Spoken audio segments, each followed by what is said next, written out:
Now that I got that all situated. Okay, this is actually looking kind of annoying. Alright. Yeah, it looks like I'm situated. So what is going on, everybody? Another late night hobby get together chat. I don't know. Um I still don't know exactly what this is or what I'm doing. I'm just doing it. Um and I'm actually wondering if I should actually take down that one video of me like leaving, because this is the second video that I no, this is the third video that I decided to put up, and I should probably like, I don't know, change that. But yeah, I figure I got some more stuff that I can share. What's up, man? I'm actually surprised that anyone actually came to the stream, since I don't know, I feel like the first one that I didn't turn out as great, because you know it's still like it's my first time doing anything, and I'm just doing it to just do it. But a couple of things to share. All right, so let's start with this. More games that I got that I didn't get to share before. Well, you know what? No, I should probably share this because it's the only one that I have. So I actually ended up buying manga the other day, and I haven't bought manga in a while. So this, okay, uh, this is a. So I read this a couple years back, and I thought that this was gonna be banned from the United States forever. Um, I highly recommend this manga. Whenever I find something weird and unusual, I always recommend it, and this is a manga that I always recommend to people. It follows like a homeless man who undergoes a procedure to drill a hole in his head, and it's supposed to unlock the other percentage of potential in the human psyche, and it allows him to see other things. Um, this manga is magnificent. If you have not read Homunculus, definitely read it. I think this is the first omnibus that came out this month. Okay, uh, if you like the manga, I would not recommend the movie, because I watched the movie and there's a lot of things missing. I mean, movies do that all the time. Um, they tend to cut things because it's so long. But I read this actually in French, and a friend of mine, he translated it. So, um, this is a great manga. I just wanted to share this because I think everybody, if you like a good psychological drama, seinen, this is a plus. Um, Next is I got a couple of games that I didn't share with you guys last time. Um, that I did end up buying. This is more merchandise that I have on my desk here that I'm probably gonna share later too. Um, Jeez, but I got a lot of games. Let's see. As a matter of fact, let me put this down here for a second. So I ended up importing this, which, and a couple of these games actually. I mean, you guys have already seen the stack, but this is a game that came out way back in the day. The original, I think, if I'm not mistaken, the original creator of Strider made this game after he left Capcom. It basically plays like Strider, but more fast paced and high. What's up, Oricon? um, yeah, this is basically like it's Strider basically, but more high action, more fast paced, that kind of thing. Let me. Does this look annoying? Because I'm not sure if yeah, wow, yeah, that looks annoying. Um, but yeah, definitely recommend. But it plays like an arcade game. The problem with it is that you're probably gonna die a lot, and you're gonna exhaust a lot of coins. But because you're not using coins, it's fine. You can just spam drop coins and just finish the game. But it's really good, and I recommend it. Next, I did purchase this. You know what? Here, just to hide stuff that I'm doing. I did purchase Etrian Odyssey 1 through 3. This was a stupid buy. In my opinion, I love my dungeon crawlers. I love my first person dungeon crawlers. I love Etrian Odyssey, but this was $80. Um, and that's not including the shipping from Japan. So take $80 plus maybe $18 shipping, maybe 20, I don't remember. So it all came up to almost like 90, maybe to $100. It was stupid. Because I still didn't open it. Yeah, I know Etrian Odyssey is $80, but I love Etrian Odyssey. I still have I'm looking at like hold on, let me just grab this off my wall really quick. Like I still have this and I love this game. You can even see like it's dude, it's starting to fall apart because I've had it for so long. But I love Etrian Odyssey games. But I can admit that this was not a good buy. Seeing also that I can't use the DLC, I don't think I can because I don't have a Japanese account, and I didn't even open this yet, so that's a negative. Next is Labyrinth of Zangetsu. And this I just bought because it's a first-person dungeon crawler, and it kind of reminded me of another kind of art style for a video game that came out on the Vita called Ori no Shikabane no Okotiyuke, which is, I think it's Orishinka Tainted Bloodlines. It kind of looks like that kind of art style, but uh, it's a first person dungeon crawler and it's not a, you know, like a traditional RPG. This game is very difficult because it has permadeath. It plays like a old school D&D kind of first person dungeon crawler. If any of your teammates or created characters die, they're dead. They're gone. I was actually kind of shocked by that, but that's one of the reasons why I love this game. Because you have to be very careful, and you have to, manage your crew, your party. You have to manage all of their equipment, old school style. It's really good. I recommend it. It's cheap too. Next is I did buy Neon White. I haven't played it yet. It just looks like a gem. That's the only reason I bought it. Um, I did look up a video on it. It's like a first-person speedrunning game. I haven't tried it yet, but I just bought it because it looked like a gem. That was it, and I wanted to try it. This was actually a gift on my wish list. A friend got for me. He knew I wanted this game forever. Dead or School. Um, but I have to say, although I usually love games, um, I passed on Etrian Odyssey collection since I own the originals. Yeah, I mean, if you own the originals, you don't really need, this one. You're pretty much good. But you're lucky. I was an idiot and I passed up on a lot of the Etrian Odysseys on 3DS. I wish I can get like Untold and Etrian Odyssey 5 and all those games so I can play through them, but I passed on those and now they're like a fortune and it sucks. But yeah, Dead or School is like a 2D platformer that I need more time with this because right now it sort of sucks. Like I don't enjoy this game, but I feel like I would if I had the proper time to, play it. Next, I just bought this because it's a Marvel game. Um, Marvel titles tend to. What's up? What's going on, Mr. Rao? How are you? Um, I bought this because Marvel games tend to disappear. Licenses don't last, and it looked like a 3D brawler, and I like 3D brawlers, so I was like, screw it, I'll just buy it. And next is Friends of Ringo Ishikawa and Arrest of Stone Buddha. I bought this set only for this game. I won't lie. I already kind of had an idea what this was. This was more or less like a Kunio-kun game, akin to, oh, what's it called? Like, those River City Ransom games.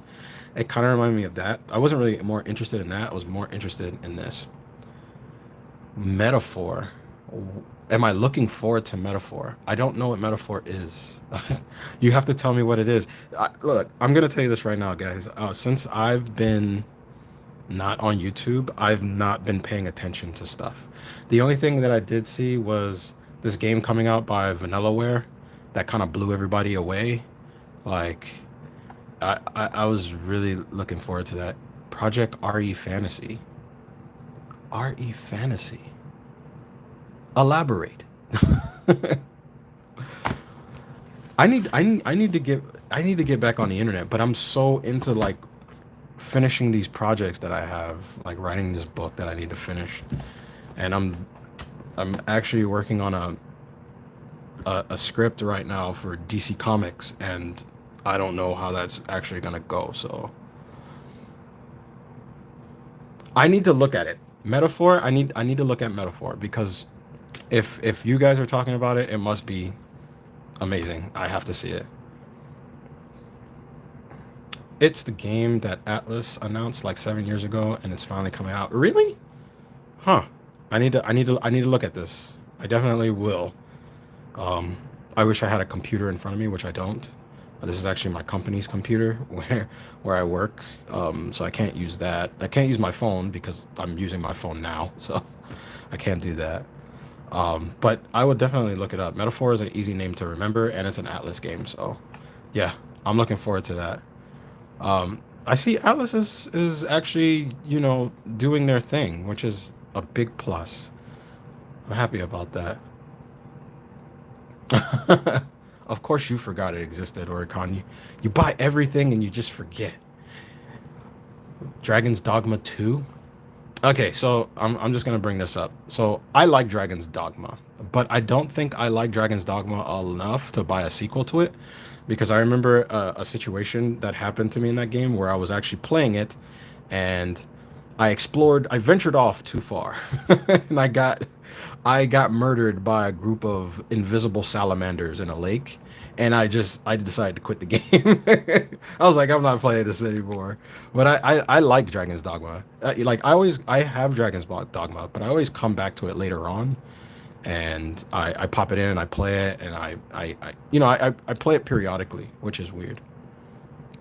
Oh, I did actually take a trip to New York City recently, and I came out with some Vita games. So uh, I'm gonna share that now. I know no one cares about the Vita but me, and maybe Oricon. He cares about the Vita. I shared this with him earlier in the year, so he probably already knows about these. I'm trying to get that glare out, but let's see. So let's start with this. Fast Striker was the first thing that I get. I skipped out on Grimoire Remaster because I have the original on PS2. So I did skip that. I didn't need it. I still have my original. A lot of the games that are coming out now, the remasters, I can skip because I didn't sell my copies. Has getting off the internet for a while made you more productive and happy? Um, yes. I will say this. To be completely honest, getting off of the internet and not stressing myself out as much, making videos and doing a bunch of other things, I will say for sure has made me less crazy. Because before, when you're on the internet, you tend to absorb everything that people are saying, all of the arguments that are being had. You tend to like almost get funneled into those arguments by complete accident. And getting off of the internet made me not care about it as much, and I started doing other things. Like writing books is like, I wouldn't, to be honest with you, I wouldn't recommend writing a book because I'm writing a novel right now and I'm only 60% done, and I feel like I should have been done by now, but I'm not finished. But I mean, I started a store, so that's pretty good. Did you see Unicorn Overlord? That's what I'm talking about. It's Vanillaware's newest game. That's the game I'm talking about. That's the one that took everybody by storm. The Unicorn game. I saw the limited edition on Amazon, and I was like, yeah, I should pre-order this right now. And I was going to, and then I made the conscious decision to actually go through my Ami Ami pre-orders, and I was like, I don't think I have any room for this game. The other thing is too is like the game reminds me of Battle Log, not Battle Ogre, Ogre Battle, And I was looking at it, I was like, man, this looks like it's gonna be 100 hour plus RPG. I don't think I have time to play this game. So I'm probably gonna pass on it. But I'm probably gonna buy the regular edition. Because I do want to play it at some point. I just don't have the time to play a 90-hour RPG. That's the problem nowadays. Um, it kind of sucks because like I'm gonna like I have a job, and now that I have a kid, those things kind of take up a lot of my time now. Ogre Battle 64, that was good stuff. Oh yeah, um, you guys remember my friend Larry? Whenever he comes over to my house, he plays that game. That's how I know about Ogre Battle. I still need to play Grand Night History. Grand Night History is a game that I missed out on. Wait, I don't think I'm thinking about the same game. Actually, no, I'm thinking about Grand Kingdom is what I'm thinking about. I'm sorry. Different game. I need to look at Grand History though. Um, so I got Fast Striker limited edition. I did get myself a copy of, I think it's pronounced Croxlair Omega. I think that's what it's called. Croxlair. It's a weird hack and slash game, arena hack and slash. But what store did I buy these from? I bought this from a store in Manhattan. I think it was called Video Games New York is what it was called. I went there, I took some video, and I just saw a Vita section, and I just went ham. I was like, yeah, I think I'm spending all my money here in this place. Imagine that I found this. I had to have it. So Silk Song is still hasn't been released. No, Silk Song is damn that's a game I haven't heard of in a while too. Silk Song, sorry. But yeah, I found a copy of Lost Child. I already have this on PS4, but I wanted the Vita version. Because I did wanted to play this on Vita anyway. Also, I found Gundam G Generation Genesis, the LE, the the the double. Lost Child is a great game. It is a ripoff of Shin Megami Tensei, but it's a competent ripoff of Shin Megami Tensei that has HP Lovecraft stuff in it. Um, Elder Lilies is also a game I need to get. I know what Elder Lilies is. I just never played it. But yeah, this game is a shameless ripoff, but it's a good shameless ripoff. But this game is very difficult. I will admit that it's also a sequel to El Shaddai, if you don't know. But this game can be very very hard. I just bought this game because I make all my friends as Gundam pilots, and I just use them in the fights. That's the only reason why I bought this, and that's it. Super Robot Wars. I found this there. Yes, I've already pre-ordered Monu. Um, I pre-ordered Monu right when I found out that Experience was making it. I buy all of Experience's games. I'm probably gonna disappear for about a month just to play that game. Um, I'm still running through what's the other one? Yomi wo Tsukuhana, which is Undernauts. I know all of these games by their Japanese names, which is weird because I play them in English. But Undernauts, I'm still playing through Undernauts, and I love Undernauts. It's just easy mode for dungeon crawler people. Like, if you want to get into dungeon crawlers, play Undernauts. It's a good game. That's a good first-person dungeon crawler. Super Robot Wars V. I bought this because I like Super Robot Wars. How do you feel about Super Mario RPG and Thousand Year Door getting a remake? Um, well, Super Mario RPG isn't it just getting like an updated port? Hey, Game Escape, what's up? um, um, Super Mario RPG, I think is just getting an update, right? I don't really think it's getting like a remake. And for the Thousand Year Door, I feel like those games just need to get ported and crispier. That's about it. I don't think they need to be remade like Resident Evil 2 or something like that, where it's like a reimagining. If it's that, I don't think those are necessary. They're full remakes? Oh, I don't know how I feel about that. I don't know. Well, it's Nintendo, so it might be good. So, I mean, if it was like another company, like, I don't know, like Ubisoft or something, then I'll be worried. I also got my hands on Super Robot Wars X. I mean, I'm not gonna lie, New York is like a gold mine. Well, in the two places that I went to, because um, um, what's it called? Yeah, Thousand Door does look good. I did see the videos on that. Uh, to be honest with you, so I'm an F-Zero fan.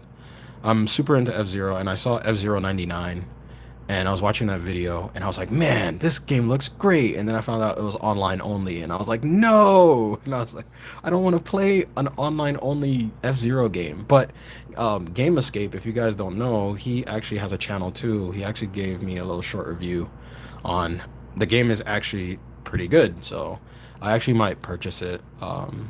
If you guys don't watch Game Escape, watch his channel. He has good stuff. He has really good stuff. I'm not gonna lie. When I was coming back after the pandemic, I stole a couple of his ideas, like for making videos, and like I was like, oh, I'm gonna shoot videos like this. This is really easy, you know. He has a lot of good talking points, and I enjoy that. Um, so yeah, Super Robot Wars. I found this, which is very difficult to find, and you're not gonna believe it. I found it in New York, and I found it for $50.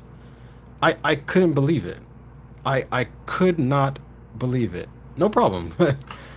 um, this game actually runs for like almost like on eBay sometimes for like 80 to like $90, and in New York they were just selling it for, $50, and I was like, yeah, I'm buying that. Why not? And it has this because I still play on my Vita TV.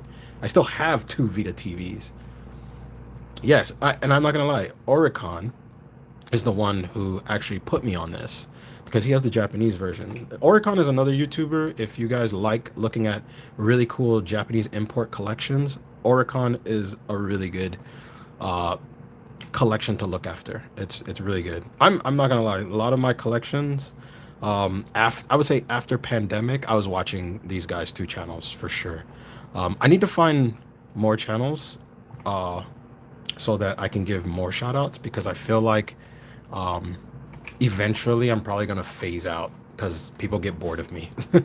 Where were you in NYC? I never thought of game hunting there. I was in Manhattan. Um, so when I was in Manhattan, there were two stores there. I forgot what the other store was called because their prices were outrageous. Your channel doesn't suck. It doesn't suck. It's not high maintenance, but it doesn't suck because I watch a lot of your videos, Oricon. But in New York, there's a place that I went to called Video Games New York. That's where I got all these Vita games, and they just have it. I'm telling you, it's a gold mine. I bought Evercade stuff there. I bought Vita stuff there. I bought a very rare Guilty Gear game on 3DS for my buddy Larry because I know he's into Guilty Gear and he only collects portable stuff. I saw it for $50 and I was like, you never see this game ever. I'm buying it. I don't know how much it costs. It might be more than $50. I'm gonna get it. But it was Guilty Gear on like the DS or something. But it was like an RPG Guilty Gear, which threw me off. And I was like, yeah, I'm buying this for my buddy. So I bought that for him. I actually came back with games for my friends. So after I spent all this money on myself. I also picked up this, which is Damascus Gear. It's like an asymmetrical mech game. It's like Gundam Wing, but um, it's like asymmetrical. It's really weird. I can't explain it, but I'm addicted to this because you move around really fast and you have like a team. I speak again, but a lot of people say I speak too much, but I like talking about the things that I enjoy. So games and card collectibles is like my thing. And comic books, which I did share a manga that I'm reading. Where is it? Which is, if you guys, for everybody who's missed it, which is Homunculus. If you haven't read this yet, go grab this. The first two, well, one and two, Omnibus One just came out. Go get this. You think I need to speak more? Oh man, don't get me started. Next is Damascus Gear, Operation Osaka.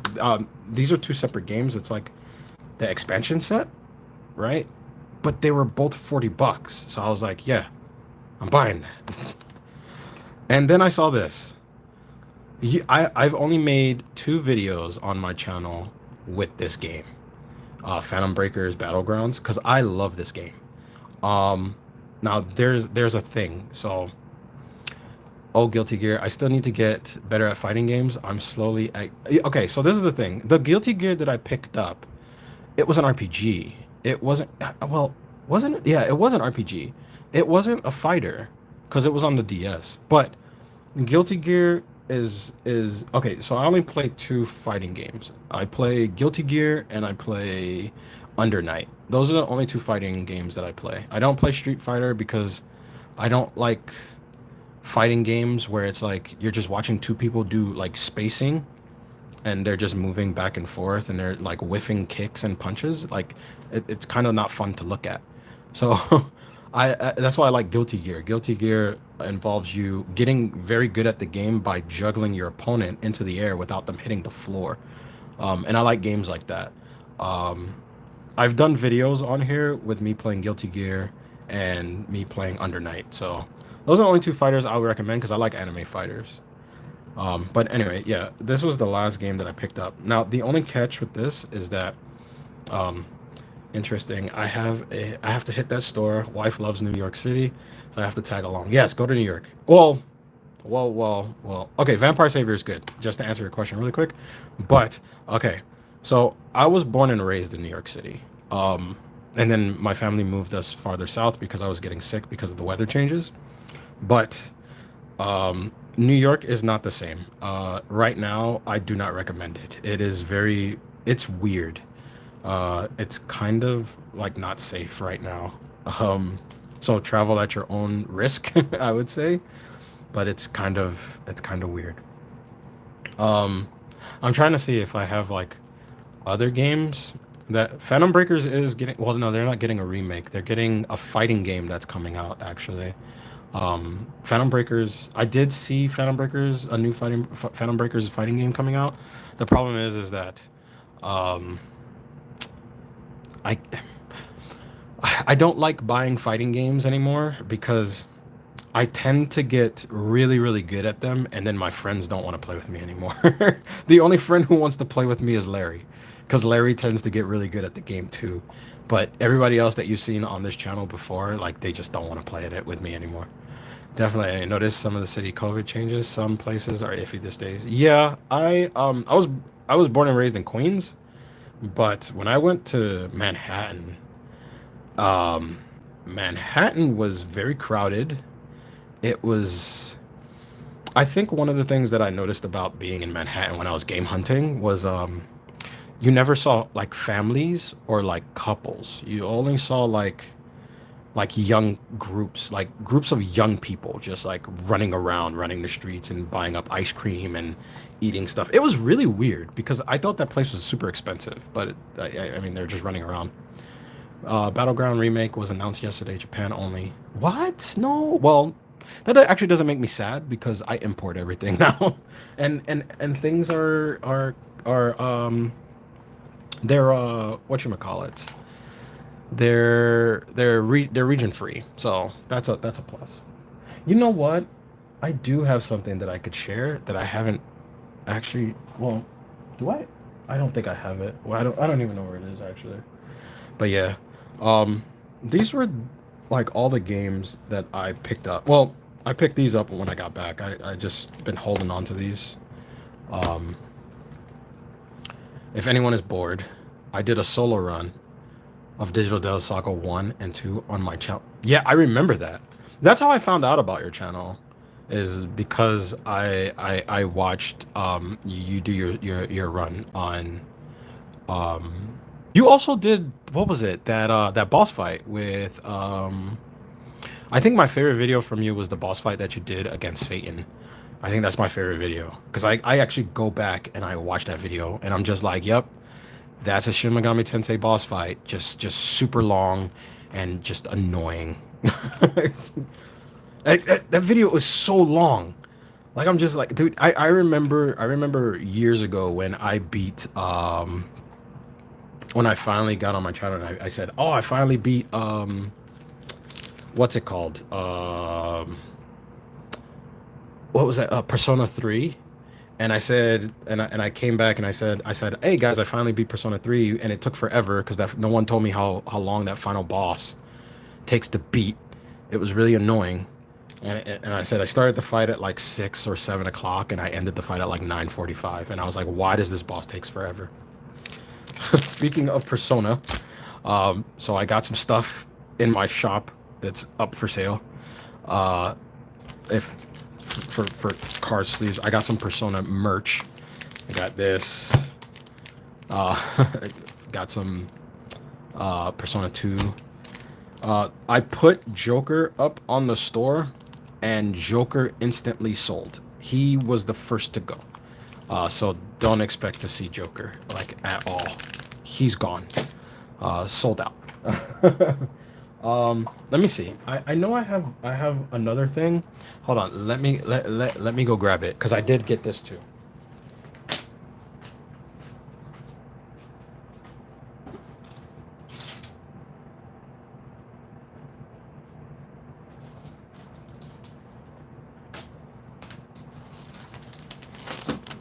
So I did get my hands on this, and I did write an article on it already. Let me turn my. This was what do you call this? Fatal Frame. This was the one that it was on the Wii, right? This was the one that had all the glitchy problems or whatever. So they redid it, and they put it on. They put it on next gen consoles. Are you excited about Persona coming back? Oh, Persona 3. That's right. So this is the thing. So Persona 3 coming out. I did see videos of Persona 3 coming out, and not videos.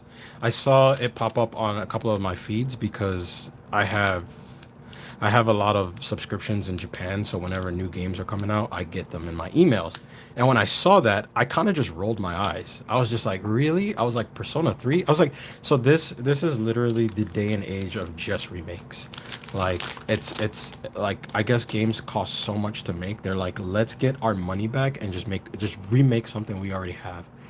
The problem that I have with the remake for Persona 3 isn't really a problem. It's just that I already have Persona 3, and I still own it, and I don't see the need to buy another one, even if it is a remake. It's the same with Resident Evil 2.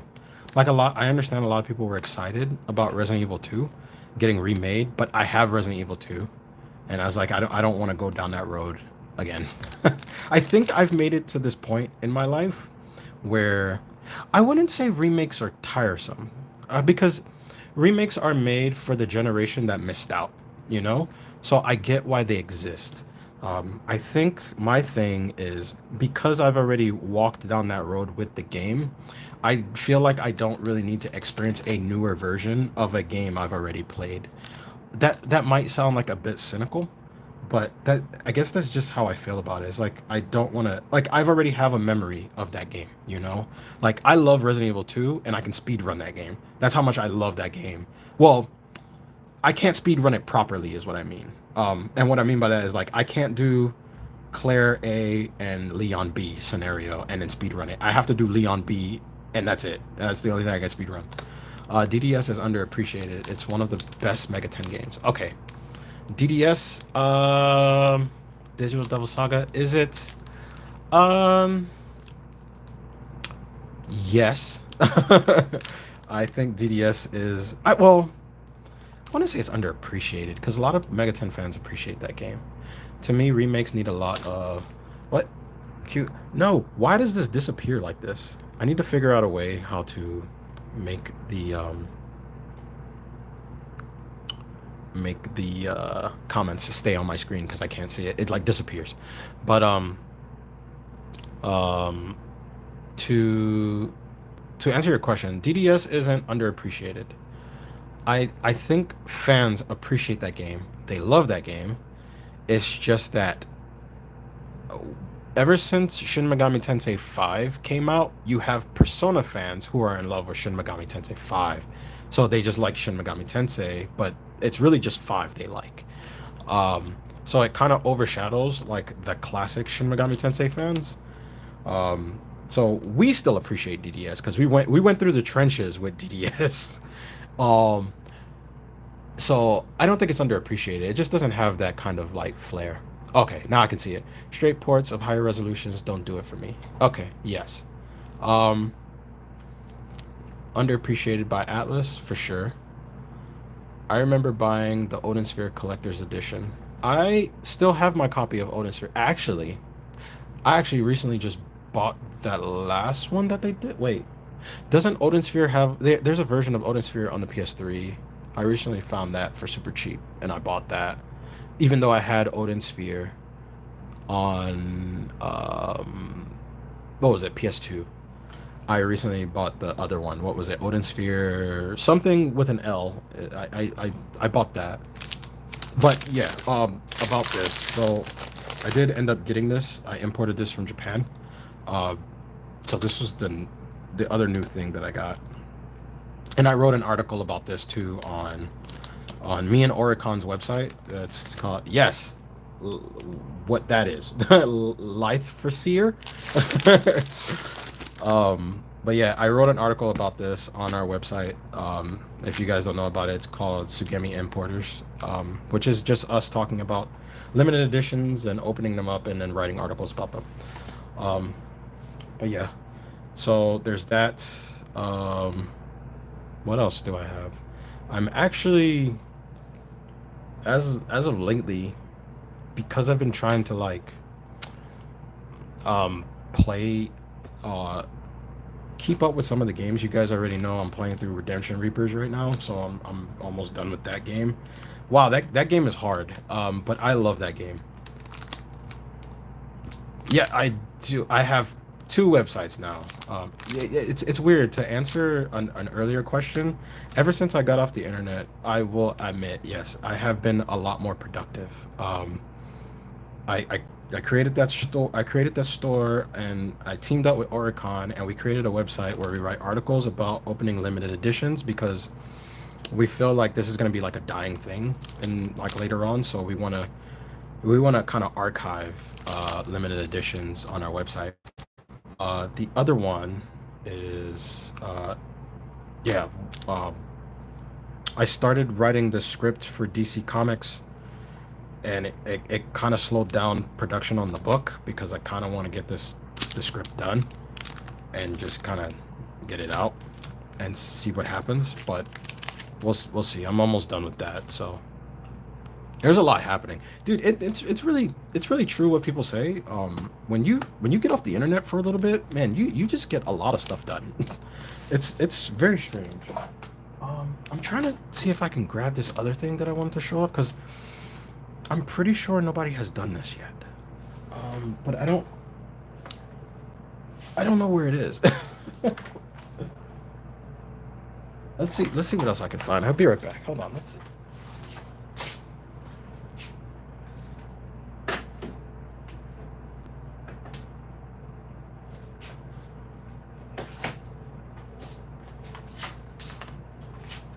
Ugh. No, I just this is the first thing I saw.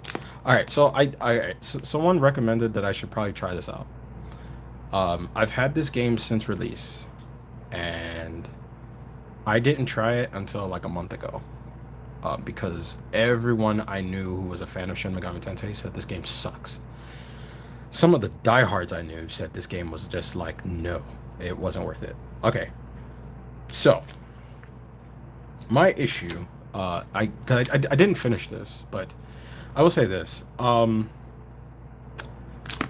This will be a better explanation.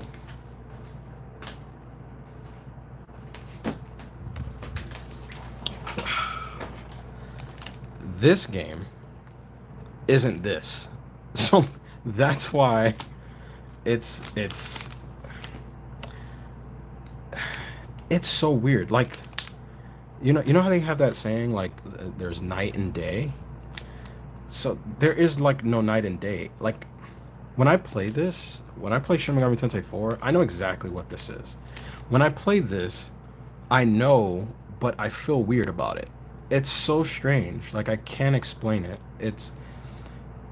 It's so weird. It feels like the precursor for Atlas edging Shin Megami Tensei into being more Persona than ever. That's what this feels like to me.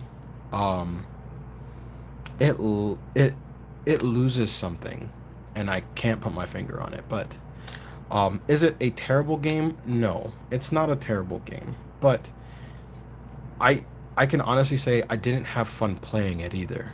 I think that was the problem. Like I just wasn't having fun. Uh, but this, I still have my save. Every now and then I have like I go through all my saves and I still play this. Like I still love this. This game is still good. But it's so weird. I know on my last video I actually told you guys that I was working on a Shin Megami Tensei card game for the past 3 years, and that was kind of like a thing that I had to like kind of slow down. Um, but yeah, I oh I found the thing. Okay, here it is. You guys are gonna think that I'm straight. You know what? I'm not even gonna put this on the table because it's way too heavy. It's way too heavy. I'm not even gonna do that. But let's see. Um, these days I only play through a game once. Not really doing any post game new. There was only one game where actually did new game plus like 8 times. Only one game and a modern game too, and it was Bloodborne. I didn't think that I was gonna enjoy Bloodborne the way I enjoyed Bloodborne. Um, I actually thought I was gonna play the game once and just forget about it. And I ended up playing the game, and then when I went back and played it the second time, I was discovering more stuff. And then I noticed that every time I replayed it, I kept discovering new things, and I was like, my God, like I see why people get addicted to this series now. But Bloodborne is the only Souls game that I actually like spent like a bunch of new game pluses on because I played Dark Souls and Demon Souls and all those games. My thing is that I can't. I find it very difficult to get invested into the what is it, like the medieval Dark Ages kind of look. It takes me a while. That's the only thing. It's like oh, okay. So I think I ran through most of my games. Well, you guys know I have like thousands of games in here. I just don't know what else to show. I got I got some new stuff that I haven't put up in the store yet though. Does anybody in here actually play card games, or am I the only person that actually plays card games? So far, what's your favorite game you've played this year and played that came out? Um, my favorite game that I've played so far that came out in 2023. What was the game that I spent most of my time playing in 2023? Let me think. Well, I think it kind of like. Oh, okay. It was probably no, that was last year. Hmm. What did I play this year? I played you played Magic the Gathering. I used to play Magic. Um I'm trying to think. The my favorite game that I probably played this year. I ordered so many games. Like I'm trying to think.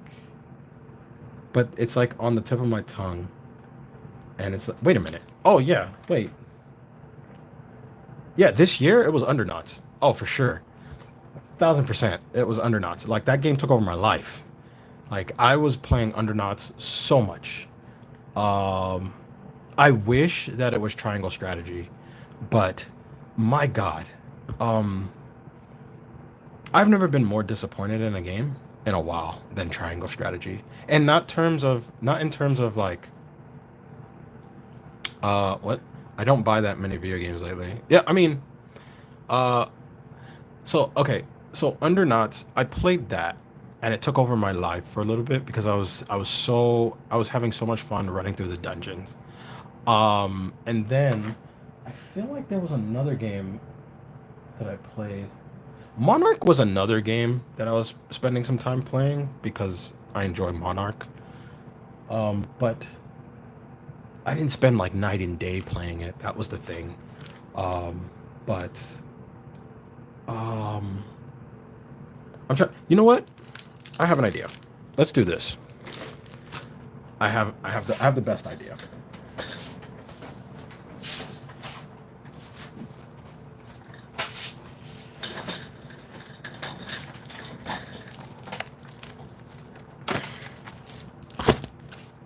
This is a stack that didn't find its way on my shelf yet. Death Smiles. I didn't spend a lot of time playing, but I love Death Smiles. Death Smiles 1 and 2. This is a game called Wings of Darkness, which is really good, but it's kind of glitchy. Tiger Heli isn't that great, even though I grew up playing Tiger Heli. Esperade, Cotton reboot. I feel like I forgot what this is called, but this is really difficult to find.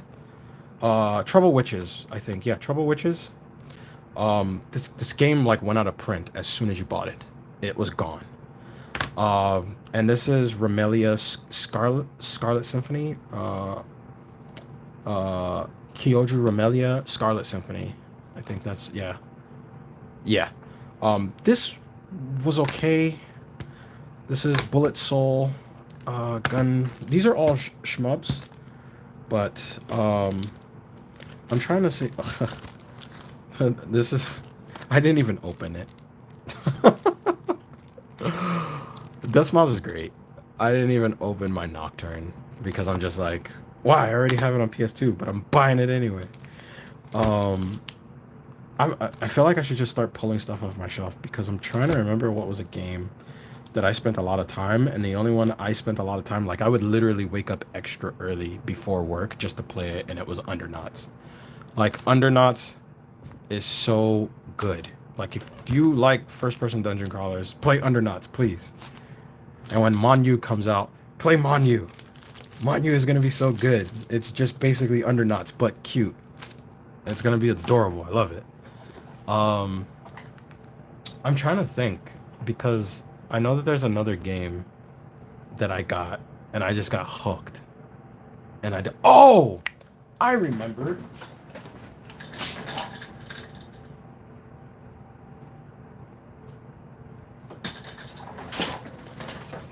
I don't care what anyone says. This game was great.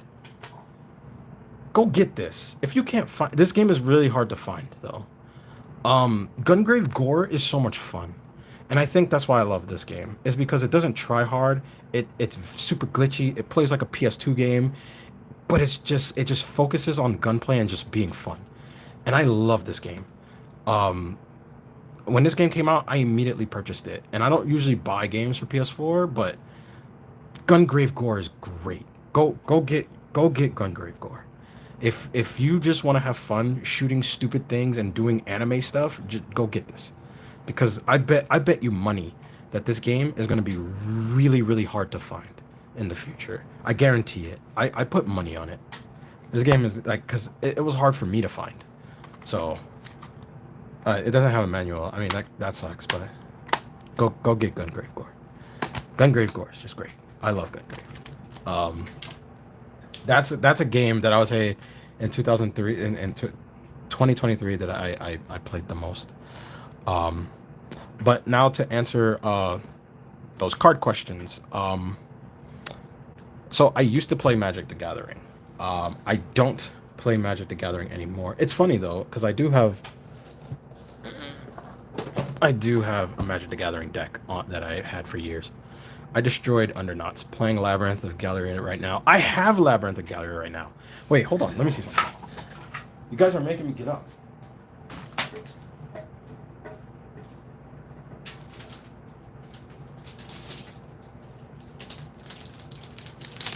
Okay, so I have this. And I won't lie to you. I like this game, but I don't like this game. Do some push-ups. I like this game, but I don't like this game. And the thing is about this is NIS, right? Yeah, it's an NIS game. All right, so the thing with NIS games, and I can admit that I this is the one thing I probably do hate about them, is that their games can be very wordy. Um, like you'll be sitting there sometimes for like 30 minutes and the dialogue is still not done. This game is like that. It took forever to get me to a dungeon. Undernots doesn't do that. Experience games don't do that.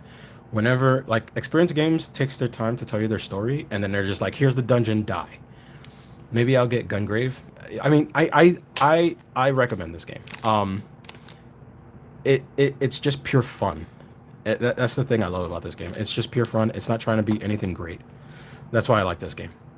But Labyrinth of Galleria, I like Labyrinth of Galleria. I just don't like the fact that it takes forever to get to the point that I really want to play it, and that's just the dungeon crawling. But I do like it, and I should probably as soon as I'm done with what was not Undernots. There's another game that I haven't played. Oh, and I'm playing through another game that I'm playing through since 2023 that I absolutely love is another dungeon crawler, and it was Savior of Sapphire Wings. If you've never played that game is great too. That's another experienced dungeon crawler RPG. I need to get all this stuff off my desk. I need to get all of this stuff off of my desk. Let's go ahead and move this stuff.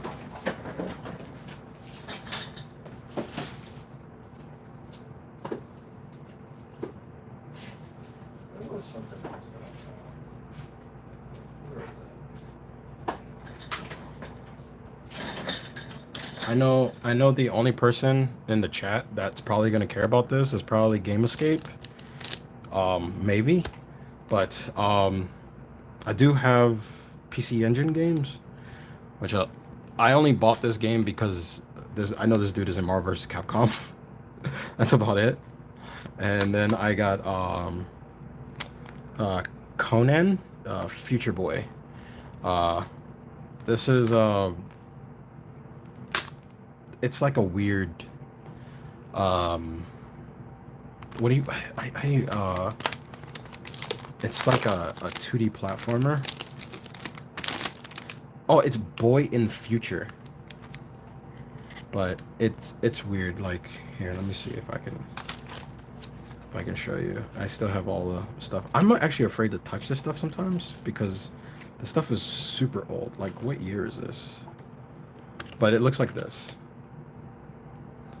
It looks like but it to me, like I did spend like a whole weekend just playing this game trying to figure it out. But it plays like a 2D platformer that has what do you call it? That has like RPG mechanics because you can talk to characters and they open up new pathways and all this other stuff, which is interesting. Oh, as a matter of fact, speaking of playing old games, I know a lot of you guys are gonna be like, "Why are you bringing this up again?" I am slowly building a small dude. PC Engine is great. It sucks because I got into the scene super late, so I missed out on a lot of stuff. Monster Boy is fantastic. Really wish I haven't given away my. I mean, TurboGrafx, man. Yeah, TurboGrafx is great. Oh, this was it. Where is it? Let's see. I actually. Oh, why am I? I'm sorry. I popped this in again. I know a lot of people hate this game. And I was watching some old videos that I did where I was like, this game is not bad. I went back and played this again, and I'm like, I still don't see it. This game is good. I think this game is great, and I went back after I bought all of these Vita games. I went back, played Mind Zero, and I was like, man, this game is so much fun. But I also think that I have like a weird bias towards first-person dungeon crawlers because that's like my jam. So that's probably why. Oh no. But Yeah, first person dungeon crawlers are my thing. I wonder, wait, I can probably get away with doing it like this so it doesn't get all messed up. Uh,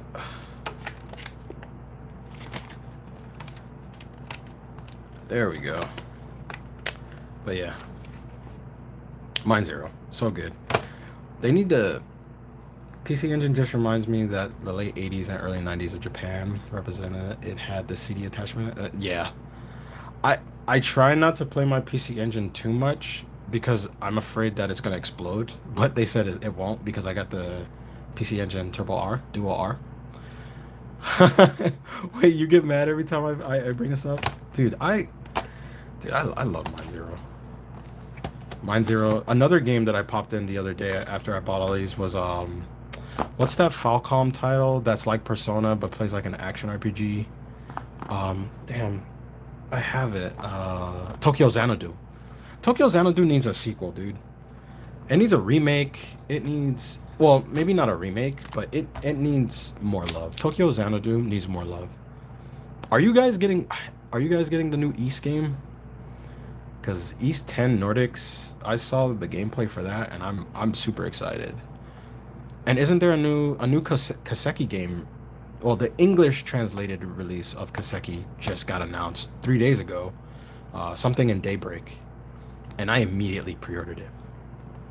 Tokyo Xanadu is so good. It is fantastic. I love Tokyo Xanadu. Tokyo I love Tokyo Xanadu so much that I bought it on two separate consoles when I didn't need to. And I was gonna buy it again on the Switch and I decided not to. You own a, oh, you haven't gotten into East, dude. Yo, Trayvon, get East, get into East. Like I got into East super late after I played, cause I got into East right when Lacrimosa of Donna came out. That was East 8. And I got into that game just because I enjoyed the soundtrack. The soundtrack was so good that I bought the game. And when I bought the game, I was like, why haven't I been playing these games? Ever since then, I've just been buying all Falcom stuff, like lately. Like, I don't care what it is, I just buy all of their stuff. But dude, like, East is so good. I just finished East 9. What was it? Monstrum Nox? Monstrum Nox wasn't bad, but it was not Lacrimosa of Donna either, but it was still good. But I still feel like Lacrimosa of Donna was like a masterpiece in my eyes. So good. I got Spy Family sleeves, by the way. Do you have to play them in order? No, you do not have to play East games in order. I'll probably grab a new East, really enjoying that pacing. Yes, the battle system is great. Um, East 10, they said that they changed it up for East 10. Though it the only thing about East 10 that I'm worried about is it looks like there's only two characters in East 10. Um Still love that bump though. um East 10 looks like there's only two characters. I hope that's not the case. Because I like the idea that the other East games where you kind of like you battle enemies, but you kind of switch on the fly between other characters in the party. I like that. In this one, it looks like you're kind of tag teaming it between two characters, and I hope it doesn't. I hope it doesn't stay like that, because I think that would like bog it down quite a bit. But dude, if you haven't played an East game, play East. East is so good. Memories of Seceta. Dude, I had that game. I had the limited edition on Vita, and I I didn't realize how great East games were, and I just kept it in the box, and then one day I just sold it. I was so mad at myself after selling it. But then after I told a buddy of mine that I sold it, he actually got me Oath and Felghana. And I played Oath and Felghana, and I was like, wow, this game is fantastic. Why did I sell East? It's so good. It is so good. If you guys don't know, Weiss, there's a Spy Family Weiss set coming out in February. And I got sleeves ready for that set when it drops. But yeah, Ultimate Fagana is so good. Let me show you guys something. You're gonna laugh your ass off.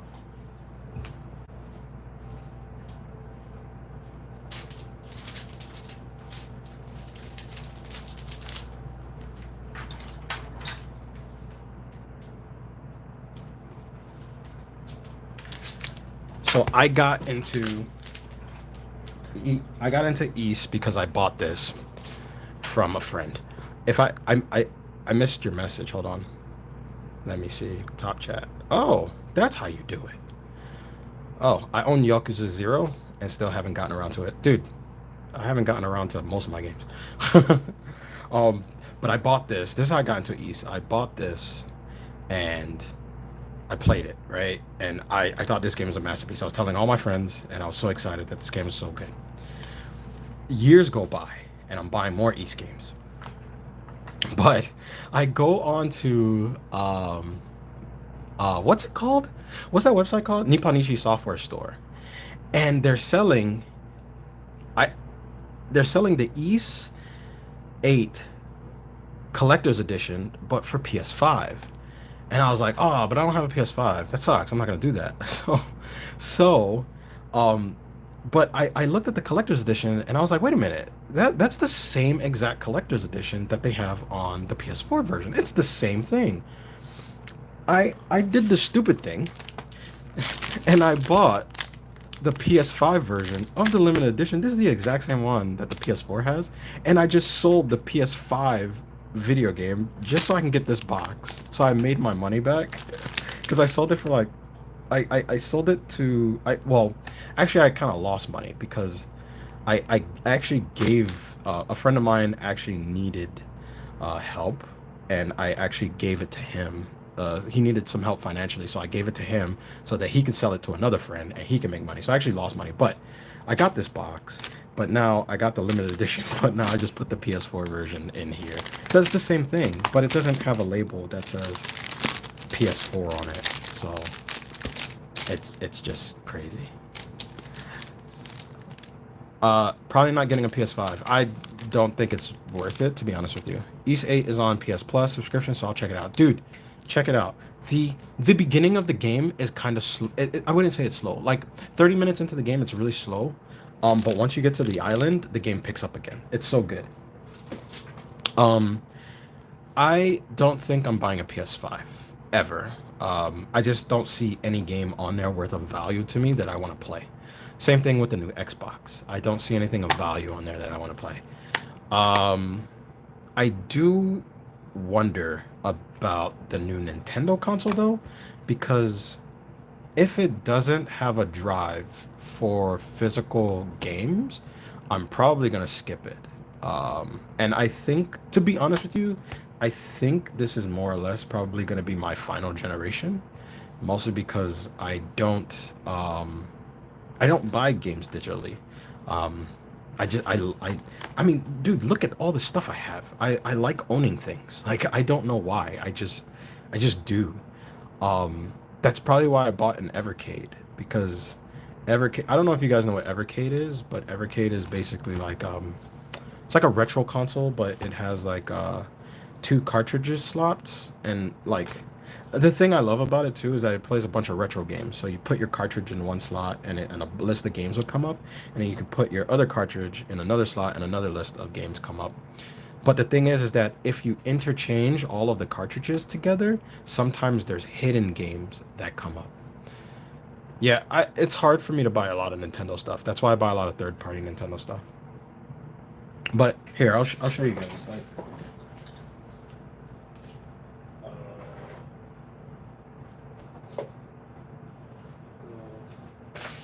okay.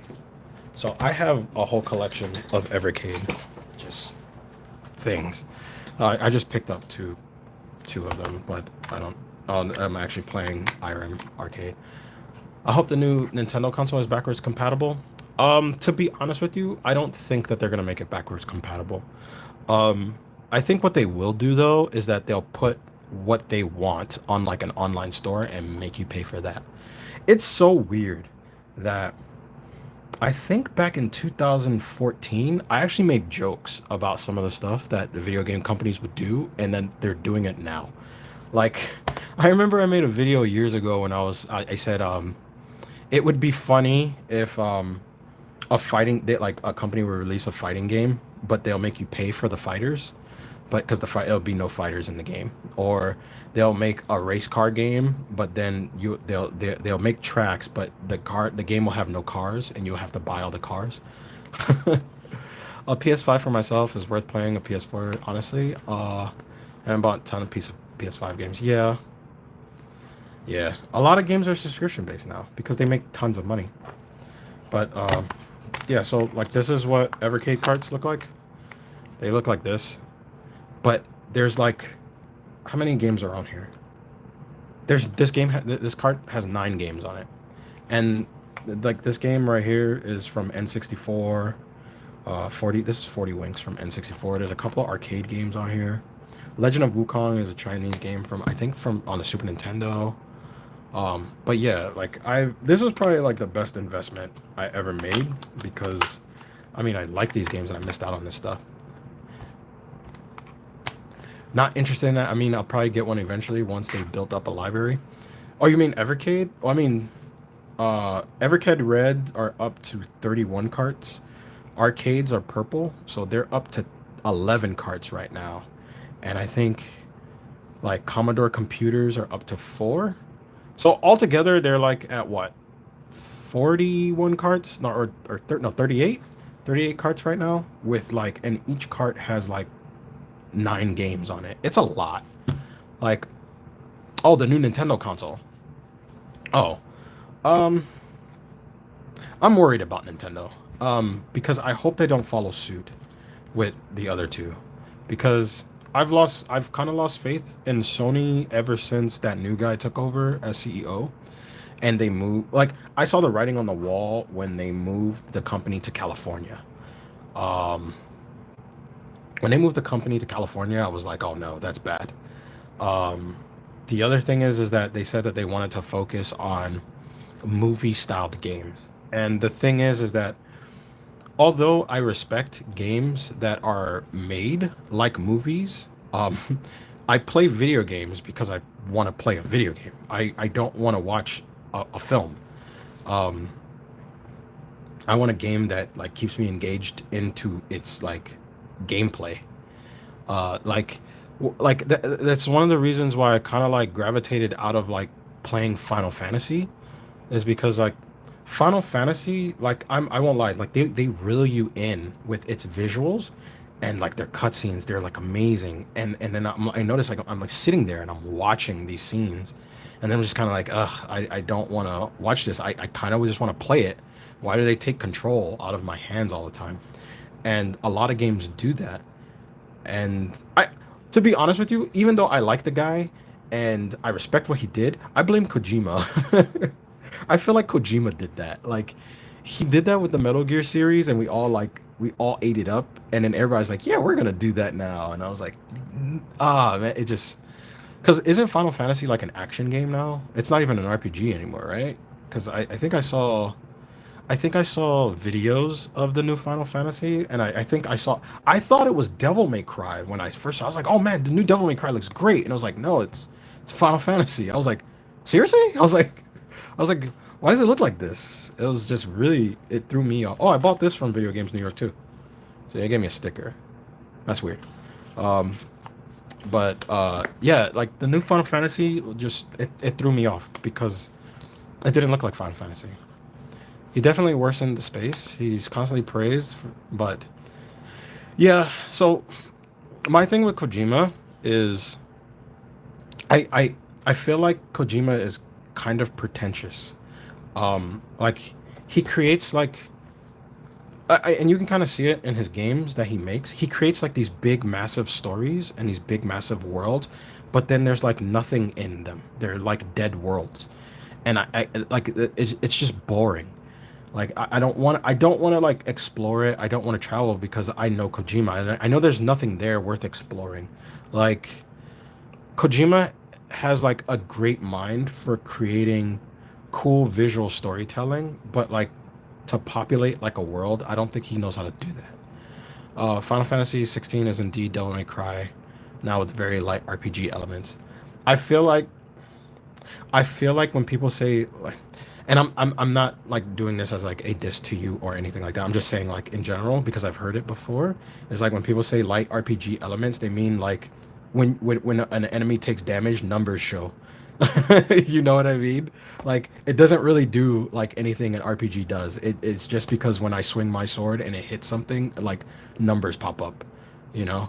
And it's kind of like, yeah, we're gonna call that, you know, light RPG elements. But I don't know. I never played the game, so I don't know if you can actually play a role. I feel like when you play a role, like Dragon's Dogma does it pretty good because we were talking about Dragon's Dogma earlier.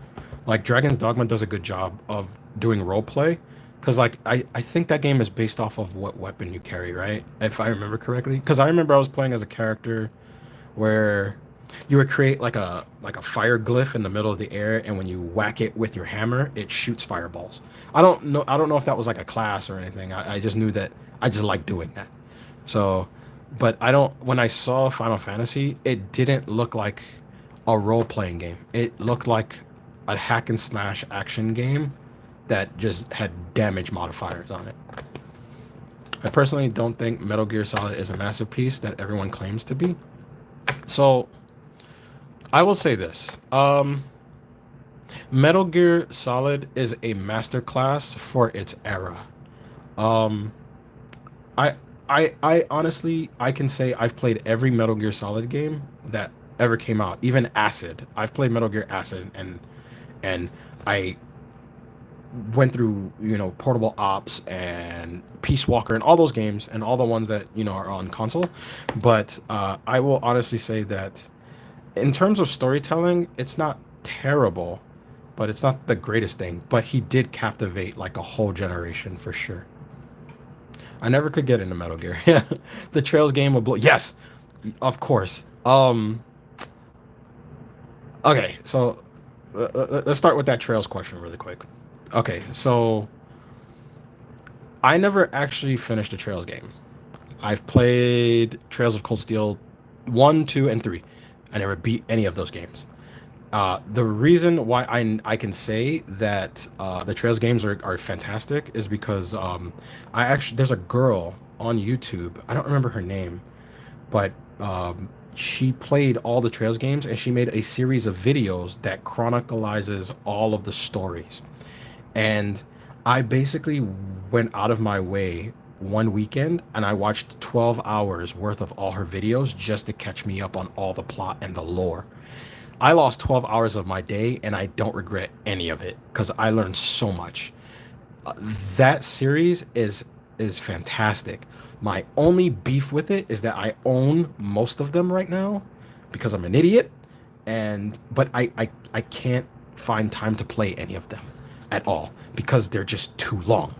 And I was playing, what was it? I think it was Trails of Cold Steel 1. I knew this was something serious because I went through the first dungeon, got to the first boss, and instantly got wiped. And I was like, and I kept getting wiped, and I kept getting killed, and I was like, why do I keep dying? This should be easy. And all of a sudden, I noticed that there's like a bar you have to pay attention to, and every time you use skills, it knocks the bar back. It's like it's so good. It's so intuitive, so good. Final Fantasy IX was always my favorite. Final Fantasy IX is an RPG that I never gave the time of day when I was younger, when it first came out. And then I remember a lot of people praised it for its pedigree. So I went back and I played it recently, like 4 years ago, and it's one of my personal favorites. Is it the top Final Fantasy for me? No. It's like, I would say it's honestly top three for sure. Well, in terms of storytelling, yeah, it's top three. In terms of like, if I would play it again, yeah, it's like top four for sure. Final Fantasy Nine is complete. Is the I feel like Final Fantasy Nine is one of those underrated Final Fantasies for sure. Like it always gets rated below 10 for some reason. It always gets rated below like 7. Like 10 is that Final Fantasy that I feel like is a Final Fantasy that should not be rated as high. It is fun to play, but I feel like the story sucks. Like I don't like 10's story at all, but that's me being, you know, subjective, you know. But that's just how I feel about that. I saw another comment. The latest title, Trails Through Daybreak, is an example of how great it's gotten. Yes. So, all right. So I was actually kind of worried about Trails Through Daybreak because I thought that it wasn't going to come out on Switch, and the fact that I was able to pre-order it on Switch made everything just happier for me. Now the other thing is that I hear that you're able to like switch the gameplay mechanic. Like you can turn it into a traditional RPG and you can turn it into an action RPG on the fly. And when I heard that, I was kind of like, oh my God, so I can just be playing a traditional RPG and I'm just like, wow, this boss is too hard. Let me turn it into Devil May Cry and just run around the boss. Like, can I actually do that? Because if I can, that would be hilarious. That would throw me through a loop. I think that would be funny, for sure. I need to get these decks off my on my table. But so allow me to explain. It's completely seamless action RPG to a turn-based gameplay. So it so it switches between the two. Wait, can you switch it on the fly yourself, or does it do that like on its own? Like kind of like if you run close to an enemy, it'll switch to something, and if you're running away, it'll switch again or something. Because either way, it just sounds cool. Oh my God. Don't tell me this. Dude, I'm gonna lose so much hours of my life. Don't I can't because I gotta work. I literally can't. Like, you guys tell me about RPGs. See, this is the thing. I started this channel years ago and all I did was play RPGs.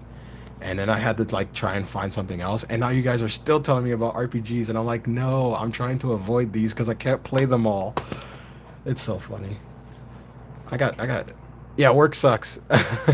You know what's weird, Oricon, is like I think you and Game Escape and I think we're the ones that like because we import so many games, uh I think we actually calculate like a Japanese currency around like if it's time to buy a game and import it. However, when it comes to bosses, it's locked in turn base. I mean, well, yeah, because you don't want to make the game too easy. That would just suck. I feel like I'm gonna show you guys something that my buddy Larry, because a lot of people on my YouTube channel love Larry, because Larry is just very honest and he likes talking about stuff. He gave me something, and you're not gonna believe what he gave me, but let me show it to you.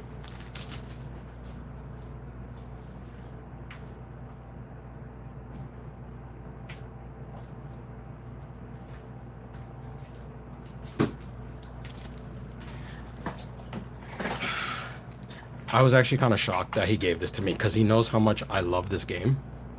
And this game is loved by a lot. And I think everybody should get a chance to actually play this game.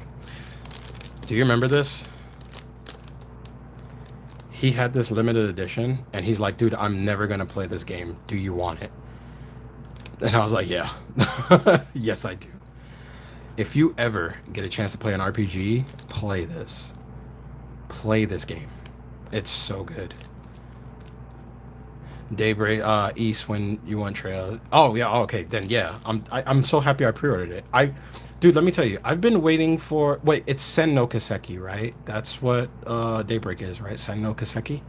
Let me see. I would always import games, but after that batch of games my wife brought back from Japan, I realized that I need to go there and shop for price. Dude, if you go to Japan, oh, it's Kuro no Kaseki. Okay, right. So Sen no Kaseki is Cold Steel. Okay, cool. But yeah, if you go to Japan, I have two friends that live in Japan. One is she's a teacher, and my other friend he translates video games. Um, but I definitely would love to go with a group of friends and just go to Japan and just spend money.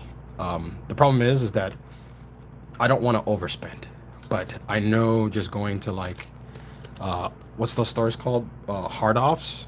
I would just spend absorbent amounts of money that I don't have, and I would probably go crazy because their prices are just so low. Like and there's so many like Vita games because I'm like I don't know what happened, but I've gotten onto this Vita kick where I'm just like I need all the Vita games ever. I just need them because of reasons. I don't know why. But yeah, if you've never played Last Story, this was the game that the creator of Final Fantasy made after he left Square, and he created Mistwalker. This was the game. This game is fantastic. You need to play Last Story. Yes, there are so many bargain bin stores. It's ridiculous how, yeah. Dude, let me tell you. I have a friend of mine. I sometimes I want to choke him, like in a playful way. Like he just I hate him. But he's a doctor. He goes to Japan. I would say about twice a year. He goes to Japan twice a year, and he has this fixation on like what's her name? It's like an idol girl that has like green hair. Oh, damn, what's her name? He loves this girl. She has a video game. It's like on the tip of my tongue.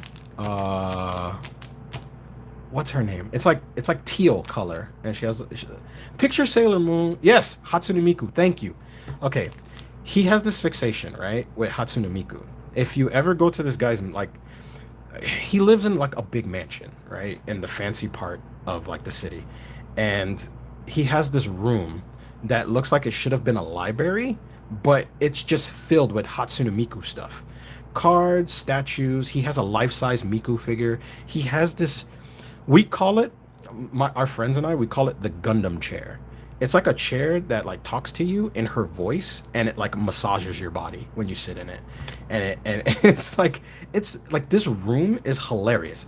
But he goes to Japan and he just ships all this Hatsune Miku stuff just to go back into this giant library of Miku. That's what I'm gonna call it now, the Library of Miku. And I just respect this guy so much because he's like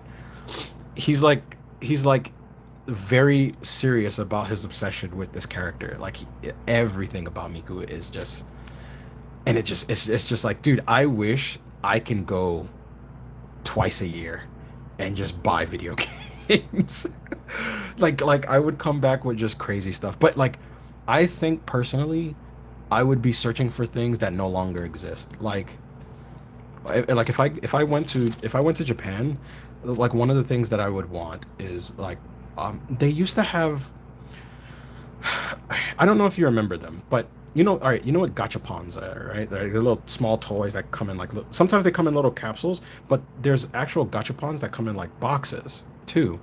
There's Final Fantasy Tactics gachapon figures that I've seen on the internet. Wait, what? No, let me see.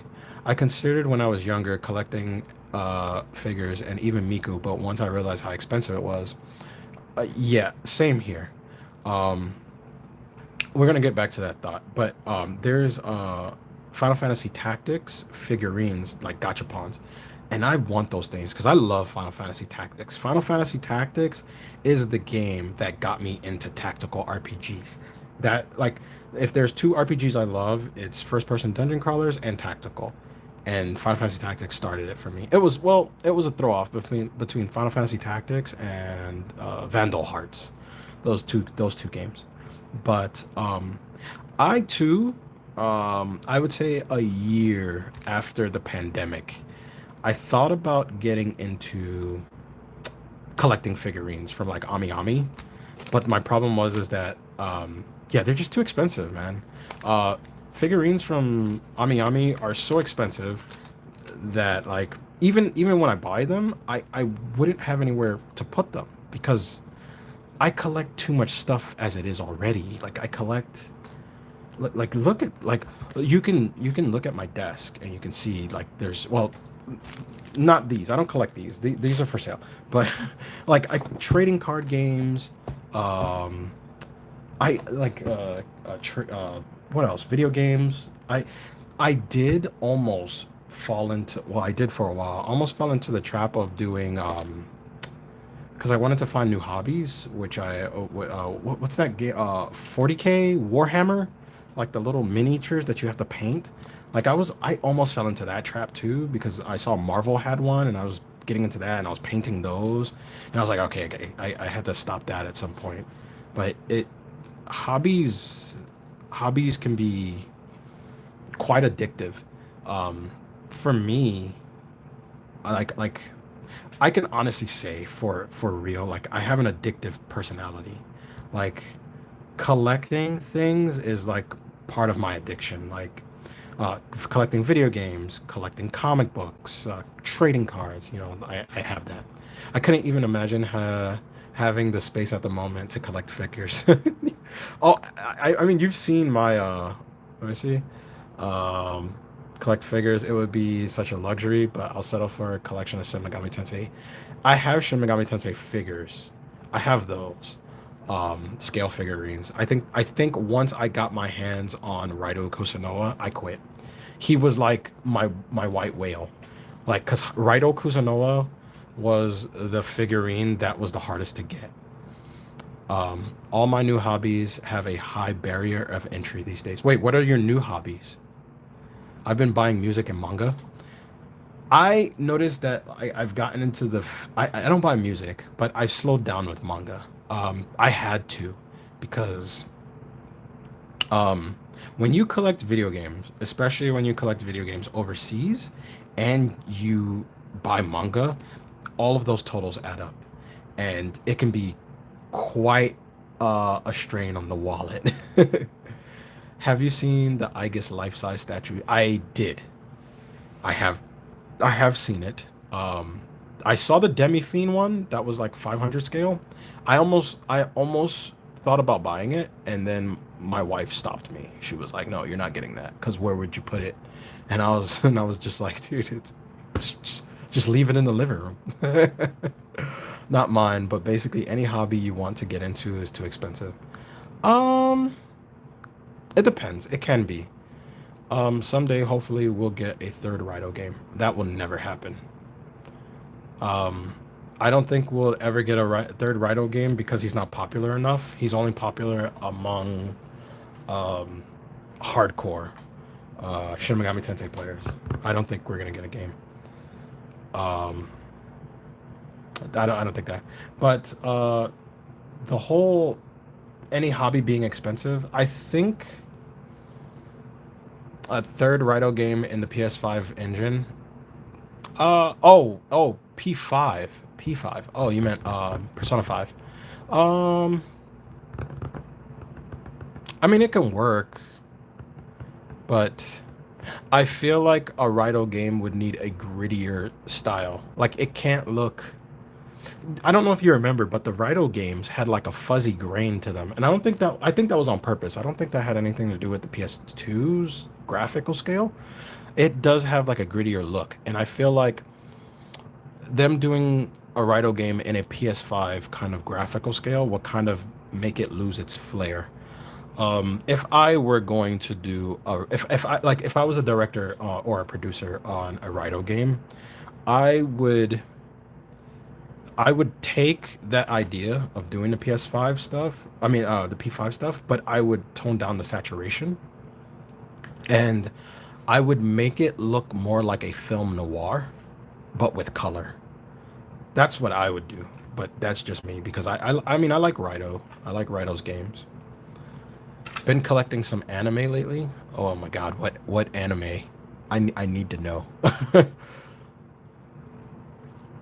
I mean, Raido games are gritty, what feudal era Japan kind of feel. So I mean, yeah, I would tone down the saturation and make it more like a film noir. That but that's just me. I kind of but the problem is that if I was working for a company, they would probably I'd probably have to go through marketing and they'll be like, "Oh, this isn't marketable" and all that trash and you know, that stuff. I love the gritty monotone PS2 Megaten days. I do too.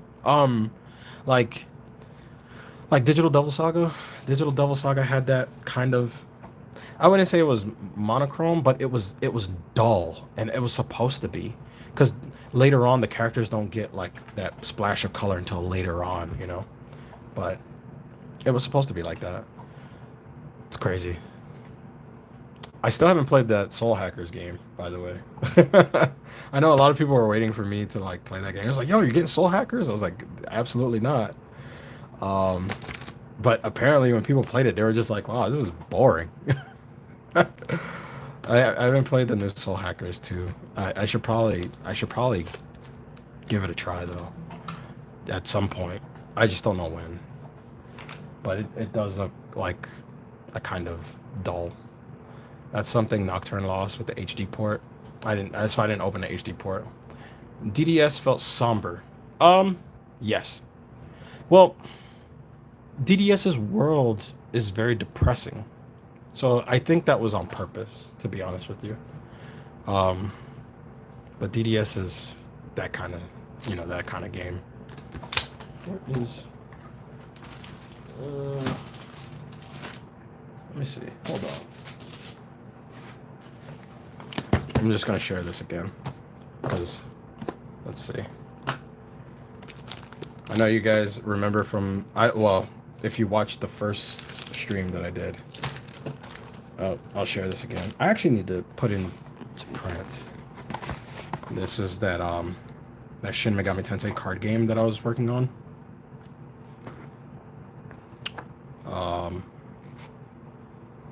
I do way too much as a designer. Like I would stay up all night and create these cards and design like what they do and how strong they were. And me and Jordan Alves will like play test these decks over and over and over again. And I know there's other cards in here, but I spent a lot of time working on these things. I should probably get around to finishing all this stuff because I think it's been sitting around long enough that I can probably put up the rules on like my website and have people download all the cards so that you can print them out yourselves and then play test the game. Or probably invite Larry over one day and we can probably do like a tutorial of how you play the game. Because I spent a lot of time designing these cards. I have other cards, like I remember when these are the protagonists. Let me see. Yeah, we only designed 1, 2, 3, 4. We only designed how many protagonists? 4 and 5, 6 protagonists we ended up designing. But I did do the rules, and I designed those, but I wanted to use. I know for sure when I was designing the cards, I wanted to use Conoco's art. That was like number one. Conoco's art had to come first. So, but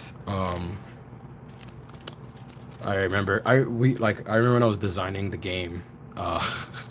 We had to design Alice like 4 times because her skills were just too powerful. And I kept all of the cards that I made too powerful in a separate folder where we had to redo them. Like Trumpeteer is like very powerful, and that's why I created him as a fusion demon and all that stuff. But Principality is one of my personal favorites. Green cards are spell cards, like in Magic the Gathering almost, but bought Mind Game from what? USA, who directed Devilmate. Wait, can't. This thing disappears so fast. Got all this films. Oh, okay. Your anime. Oh, I haven't watched any of these yet. Any of these animes yet. Mostly because I don't watch too much anime. I mostly read manga. Like, I'm pretty sure that I have some form of ADD. I'm pretty sure because watching TV is very boring to me. But as long as I'm fiddling with something in my hands, it's kind of tolerable. That's why I don't watch too many movies. I don't watch too much anime. At least when I'm like reading a manga, I'm always turning the page. Like my hands are always busy. I didn't realize this turned on. Cool. So, um, yeah, that's probably why I don't watch anime. But there was one. Oh, okay, so two of my favorite animes in the world is Cowboy Bebop and Foolie Cooley. I love those two animes. But a couple of years ago I watched an anime that literally I binged. Like I started it on Saturday and I binged it throughout the whole day and I just watched all of them because it was so good. And it was an anime called Psycho Pass. I watched that and I was like, yo, this is on another level. Like I always thought anime was like, not Cowboy Bebop, but more or less like Naruto or Bleach and all that stuff. And Psycho Pass just took my brain by storm. So I started watching that. I started also speaking of manga. I started reading something. Let me see if I can grab it.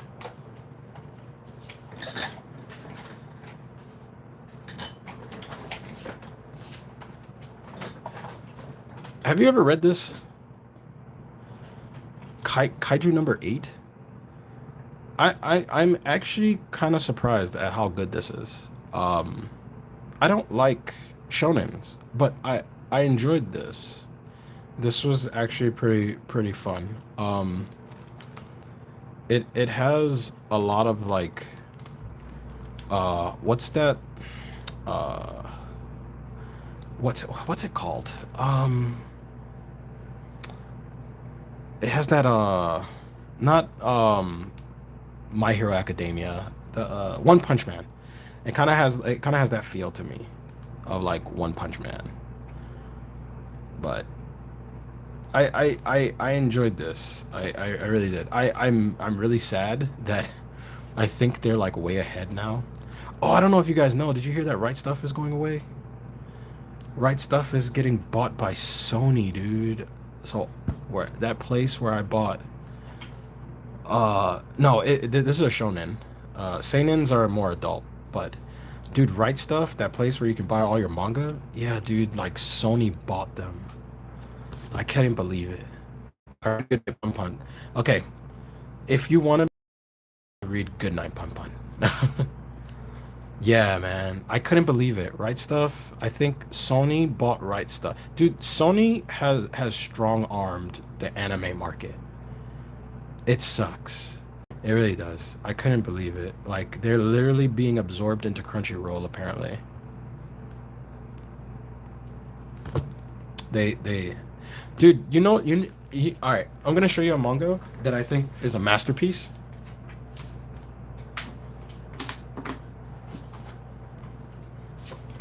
This manga is a masterpiece to me, and it's getting turned into an anime. Go read this or watch it. Pluto is a masterpiece. When I read through Pluto, I dude, go and watch the anime. Apparently it's getting made into an anime. It's been in production for like 8 years. And this hands down is fantastic.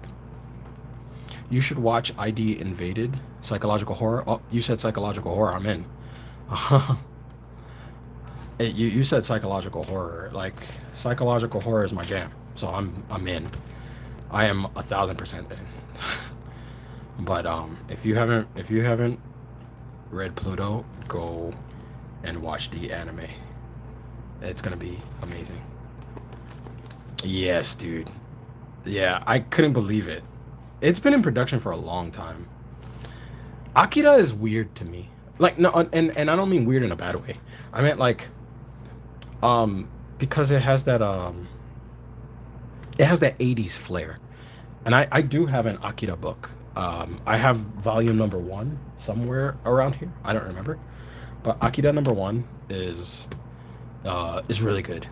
Um uh that's no, what's his name? The guy who does the artwork on Akira. I forgot his name. But it's not Satomu Nihei. Is it? Hold on.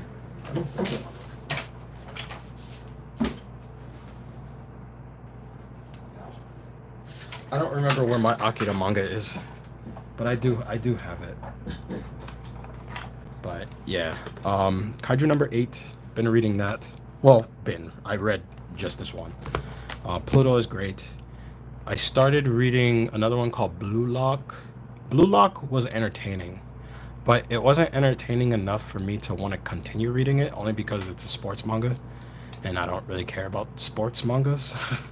There's only one sports manga that I actually enjoyed that I really loved, and it was a Haru Cross Machine Gun. That was it.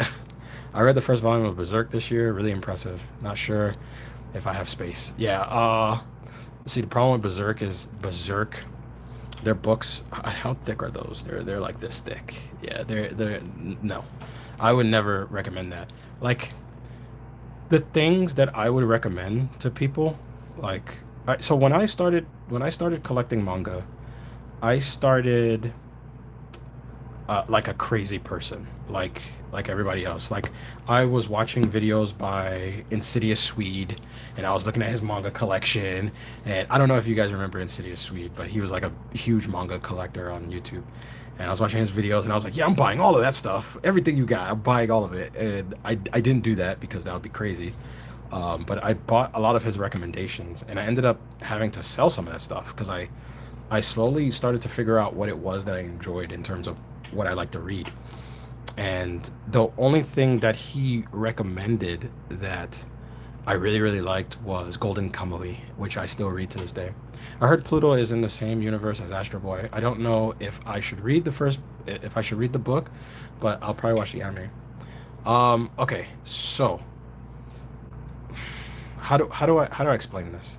So Pluto takes place in the world that Astro Boy is going to live in hundreds of years into the future. So like Pluto's story is 100 years into the past before Astro Boy is there. So it's like a murder mystery when the whole robot thing is starting to come around. So it's a really interesting dynamic. Like it's kind of creepy too because there's like this whole uncanny valley kind of aspect that Pluto plays on, where there's like this thing where like this lead character, the detective, he goes to like, I mean, it's not a spoiler, but it's an interesting aspect on like robot tech. Um, wait, uh, and so like there's a scene where there's a man, a woman, and a detective guy, and three kids, and they're all around, and they're talking about eating dinner. The thing is that every time, like when I was reading it, when you keep like flipping the page, you notice that the characters are not eating the meals that they prepared, and then like later on in that same page, you find out that all of them are androids, and then you're kind of like, what? And it's like, it's kind of weird. It's like, but why do they act like they're human? And even the book dives into that kind of psychology. And that's why I love Pluto, is because Pluto does like this weird thing where it tricks you a lot. It tricks you so much that you're kind of like invested because you want to know where all this stuff is going to go. And I'm not going to lie, when I wrote my comic book, and I actually took a lot of cues from how I should like do I would say, no, not my comic book, but yeah, it was my comic book. When I wrote my comic book, it was I took a lot of cues from Pluto of how I should do psychological horror, because Pluto isn't a psychological horror, but it messes with you psychologically, which is weird. So, and that's the thing where you feel uneasy. It's very strange. Pluto is gonna be crazy when it comes out. I'm odd in that I enjoy Mahjong manga.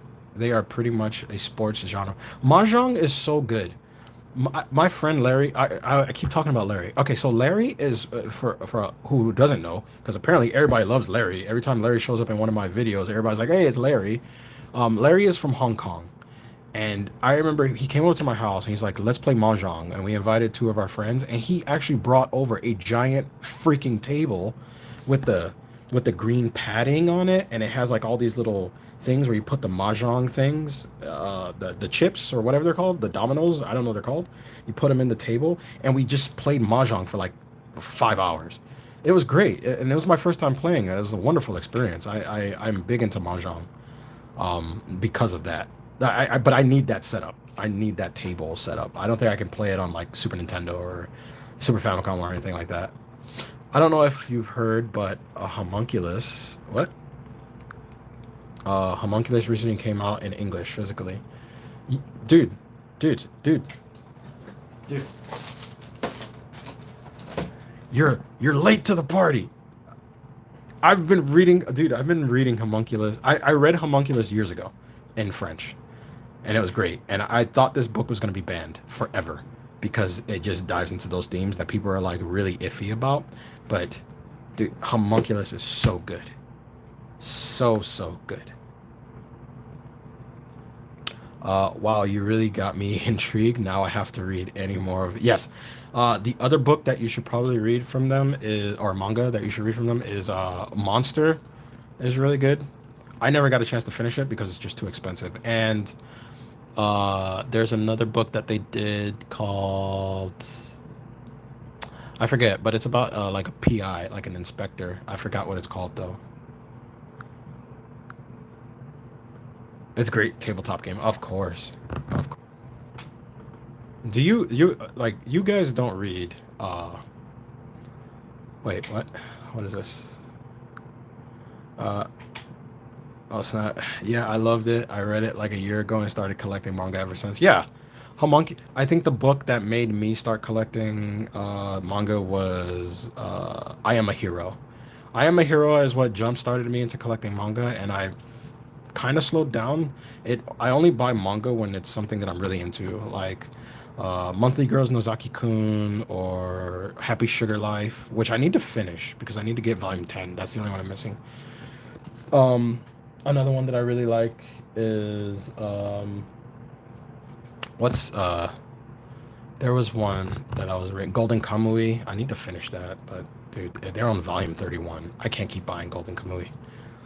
I play Mahjong Soul online every now and then, and wish there was a place I could play in person. What's Mahjong Soul? Is that like an online Mahjong game like poker where you can play online with other people? Because if that's the case, I would definitely play Mahjong like that.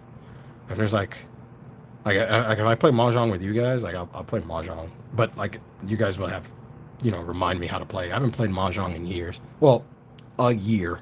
So I've only played Mahjong that one time with Larry and my other friends. That was great. Dude, I don't know what happened, but ever since I like kind of slowed down buying video games, sort of, hence the Vita stuff, I kind of picked up on buying manga and comic books again. It's so weird. Poker. It's a poker app. Don't tell me it's anime style. Now I want to play it. Like, there's not enough time in the day. uh, it's a gotcha. No, I'm already playing a gotcha game. I can't play another one. I was already, what gotcha game was I playing? I was playing like three gotcha games at once, and I had to stop because it was just too much. I was playing Counterside. I was playing. What's the one where the girls shoot the guns and like their butts jiggle? I called it. I called it. What did I call it? Booty Jiggler Simulator. That's what I called it. Damn, what's that game called? It always shows up on like my feed all the time. I don't even play that game anymore. I was playing that, and I was playing the near game, Near Reincarnation. I was playing that. Oh no. Yeah, what's it? Nikkei. That's the one. Nikkei. That's such an easy name. I was playing that, but I got so bored with it so quick. I was just kind of like, oh, the novelty kind of wore off, and I was like, I don't want to play this anymore. But I still have a Nikkei account. I'm pretty sure, but because I spent some money in that game, and I was kind of like, but it didn't feel worth it. So I was like, I'm just gonna stop. Dude, gotcha games are cancer, bro.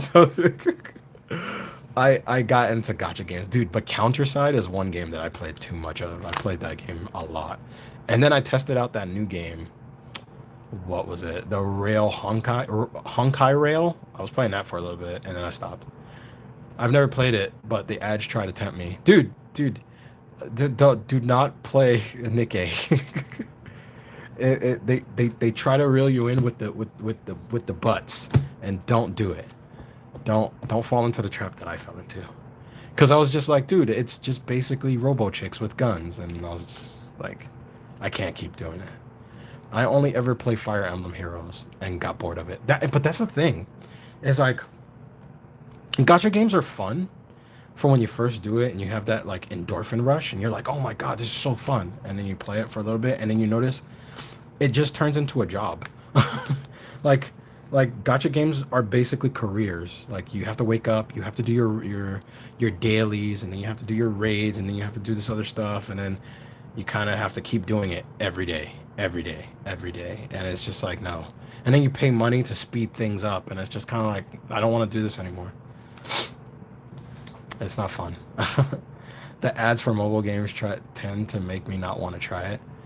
Um, I will say this, and I say I have friends that love gotcha games, right? And they always sometimes they I never got into Genshin Impact because you actually have to play the game. Like I like games where I can just auto stuff, but I attempted to play Genshin, but I didn't. Thankfully I didn't because that game looks addictive. But I tell all my friends that a lot of my friends who play gotchas, like Larry plays four gotchas at once. Yeah, Larry's crazy. Dude, Larry's from Hong Kong, bro. Like he is the supreme being of just doing things. Like he plays King of Fighters gotcha. He plays Final Fantasy FFBE gotcha. He plays what's the other guy? He plays Dokkan Battle, and he plays something else. I forgot what it was, but he plays all of those. But I always tell people whenever they feel bad about playing gotchas games, don't feel bad about it because gotchas are basically like movies. Like when you go to a movie, you're basically paying for an experience. If you go and watch that movie over and over and over, you're basically paying more money just to watch the same movie over and over and over. That's the same thing with gotchas. You're just paying for the experience, um, and the stress because the guy who pays more than you is always going to be better. Always. So just look at it like that. You're paying for the experience. Like I try not to judge people when they play gotchas because I get it. I mean they're fun. The ads for gotchas are the worst. I mean for Nikkei, yeah. Nikkei ads are intriguing. I mean I kind of what? I didn't see it. Hold on. Kind of, however, I wouldn't ever encourage them. Um, I wouldn't say I encourage gotchas, but I do. I don't try to talk a person out of it either. I would say that. Like, if a person wants to get into a gotcha game, I mean, go ahead, get into a gotcha game. That's kind of like it's almost the equivalent of like someone trying to talk me out of buying a booster box of Weiss Wars. Dude, like booster boxes are basically gambling. Like, I know they're gambling because I love opening just random packs because I'm an idiot. Like, I love doing that. Uh, but I mean, it's almost the same. Almost. It enables addictive traits and gambling habits. It does. It does. I would definitely agree. I 100% agree. Gacha games are. I would say this. Gacha games are predatory for sure. Um, I would also say that um, when I was playing Counterside, I think over the course of me playing Counterside, and I'm being completely honest with you guys. Over the course of me playing Counterside, I think I spent maybe $1,500 in Counterside over the course of like 10 months. I spent like 1,500. And the thing is that just so I never went over a budget, I actually set like a stupid monthly budget for this game. It was so dumb. Like I would only pay like 50 to like $80 a month for Counterside. And then I realized like little by little as months kept going by, like I just got bored of the game. And I was just like, well, I don't want to do this anymore. And by the time I got to the end, like there is that hint where you feel like you regret spending so much, but then you're just kind of like, it's gone. Lesson well learned kind of thing. Completely understandable. However, gotcha tend to rub me the wrong way. Way worse than collecting cards, for instance. At least there's something tangible. Yeah, 1,000%. Like, I'm not gonna lie. Like when I open like when I open boosters of this, like it sucks when I'm looking for a single card but I never get it. But you know, like I get that one foil that I was looking for, like the Sumi. Like I'm a sucker for foily cards. Like I just love stupid anime stuff like that. Like I get it. I 100% get it. But I will also say that I said that from the beginning is like I do feel like opening boosters are gambling still too. It was that good, or was that more of a commitment? No, it was just a commitment thing. Oh yeah, yeah, yeah. This is my rent a girlfriend deck. Um, I think I'm the only person. Well, no, I'm not gonna say the only person. Um, there's not a lot of people who play Weiss, but I like Weiss Wars. It's my card game of choice, and then comes Final Fantasy. But I never watched this anime, but I do play the deck. But I just like this game because um there's no other game that allows me to punch my friends in the face with waifus. Like there's no other game that does that in America. So why well, with anime waifus, I would say. Cuz I mean, waifus are, subjective, so you know how that goes. You got Rent a Girlfriend. I got, what is this? No Game No Life. I tried to watch this anime and it just weirded me out. Like I just I couldn't do it. No Game No Life is just weird. Um, but yeah, it's the only card game where I can do that in. So, and the thing is that that's why I opened up my shop where I started selling these. Like I I don't think I put these up in the shop yet, but I got Rent a Girlfriend sleeves for sale in the shop. My Ruka sleeves are selling out. Like I guess Ruka is just bae. Like everybody loves Ruka. Like she's the one apparently. And it's like, dude, and it. You know what I noticed in anime? It's always the smart chick with blue that is everyone's waifu. Sailor Mercury, Hatsune Miku. You got Ruka. It's always the smart chicks with blue. Why is that? Is that like a weird like trait or something? Because it just throws me off. That's so weird. I love it. You know what? Let me see if I can move some of this stuff because I got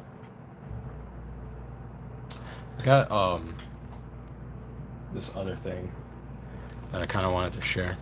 Decent anime, but the dragging of the plot, characters, and device is more. I have never watched it. I do want to watch this though, which is Data Live. I have a Data Live deck, but I want to watch this because it just this uh what's her name? I like her design. With the clock in her eyes. Kurumi. There we go. I feel like you would enjoy Gurren Lagann. I know what Gurren Lagann is. I've watched Gurren Lagann's first episode. And as soon as I told a friend of mine who loves Gurren Lagann that I told her that I was watching it, she immediately like spoiled something and I didn't want to watch it again.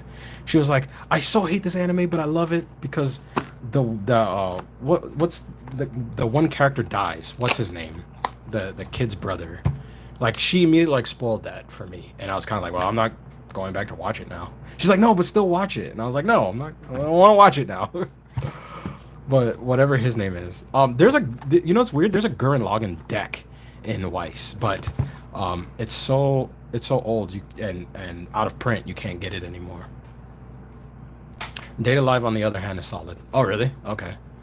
Yeah, Kamina. That's his name. Yeah, Kamina. She told me Kamina dies, and She ruined it. Dude, and that's the thing, and that's one of the reasons why I play this card game. And I tricked my friends into playing it too, because I was like, yo, check this out. One of my friends, he's like really into Overlord because he loves that manga. I was like, oh snap, you know, Weiss is getting Overlord deck, and he's like, really? He's like, I gotta play Weiss now. I was like, yay, I got another person to play Weiss. It's so funny. This card game is funny, and I love the fact that it's not expensive. That's another, well, that's a lie. SP signed cards are expensive, but if you want to get into a set, it's not expensive. You can just buy a playset, or you can just buy like a couple boxes here and there, and you never have to buy another set for months. That's why I like it. But yeah, Rent a Girlfriend is a set, but I'm missing. I There's a card in here that I want the foils for, but she's just too expensive, and it's Ruka. It's is it this one? I think it's this card, but there's a foil version of this card, and it's just too expensive. Like I will not I will not do it. Where can you buy sets? There's a couple places. Where I usually buy my sets, I buy from. There's a website. It's called Strictly Broken TCG. It used to be in Canada, but they moved to Texas, I think, because every time I order shipments from them, they they ship it from Texas. So I think they moved there. There's another one. It's a YouTube channel.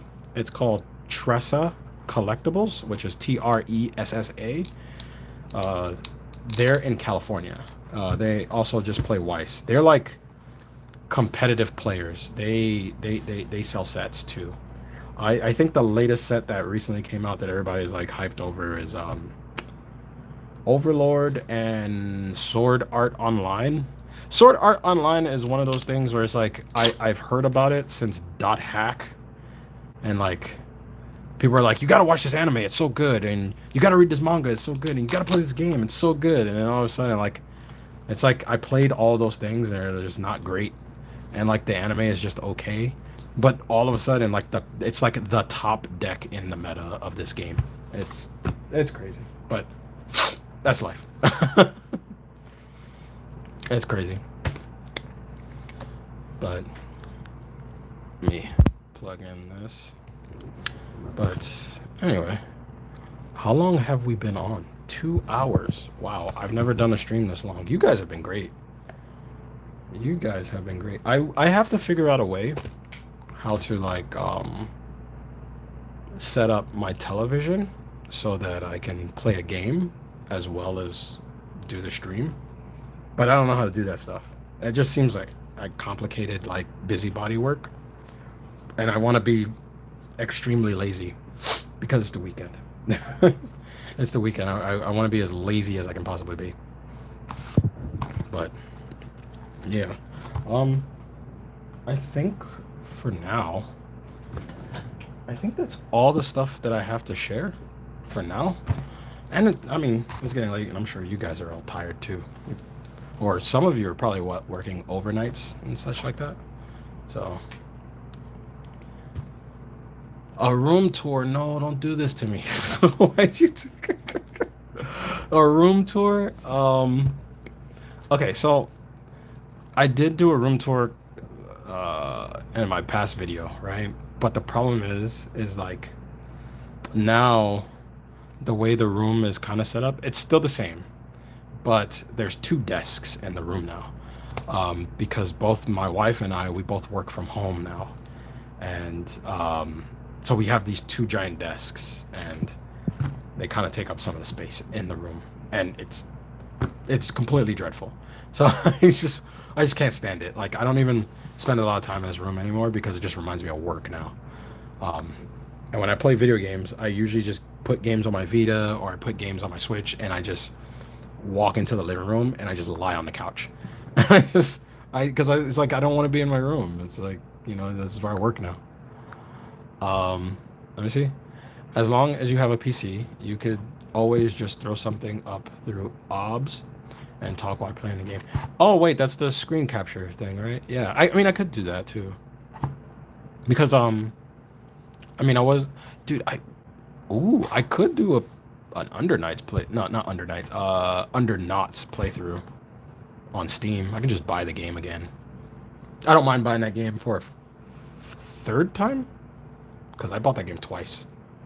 Because, you know, I mean, you guys know me. I'm insane when it comes to games, man. Yes, good idea. You've got some amazing stuff. No, don't agree. Don't do this. I can't. Dude, there's too much stuff in here. I'll tell you what. How about this?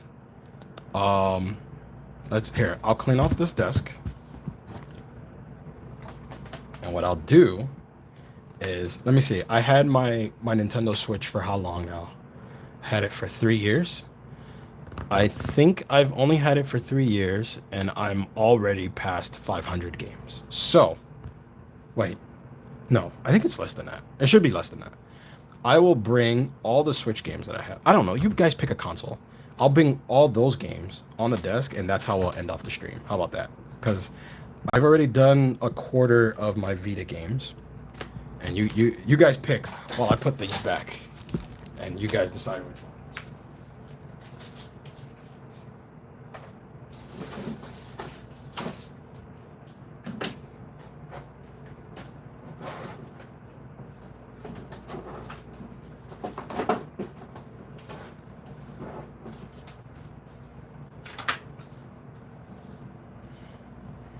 I said I think it's 500. I'm not certain that it's 500, but pick a console generation. Like it can be PS1, PS2, PS3, PS4, Nintendo Switch. I got some. Wait, I don't really have a Sega Saturn collection. I only have like three Sega Saturn games. I got a Wii. I got Wii U. Uh, Evercade, Vita, and 3DS. So pick one, and I'll do a showcase of that, and that's how we'll end the stream. We've already seen these, so I can put these back.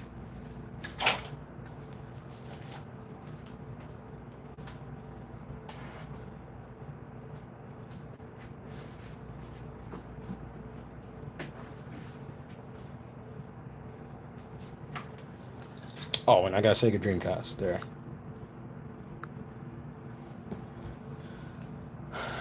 I'd be curious to see the Switch stuff since that is what I'm collecting most these days. Okay. All right. Switch sounds. That's the most stuff. All right. Let's see. Let's move this stuff. Let's move these. Let's move this. Let's move. Let's see. Switch. Switch. So much stuff.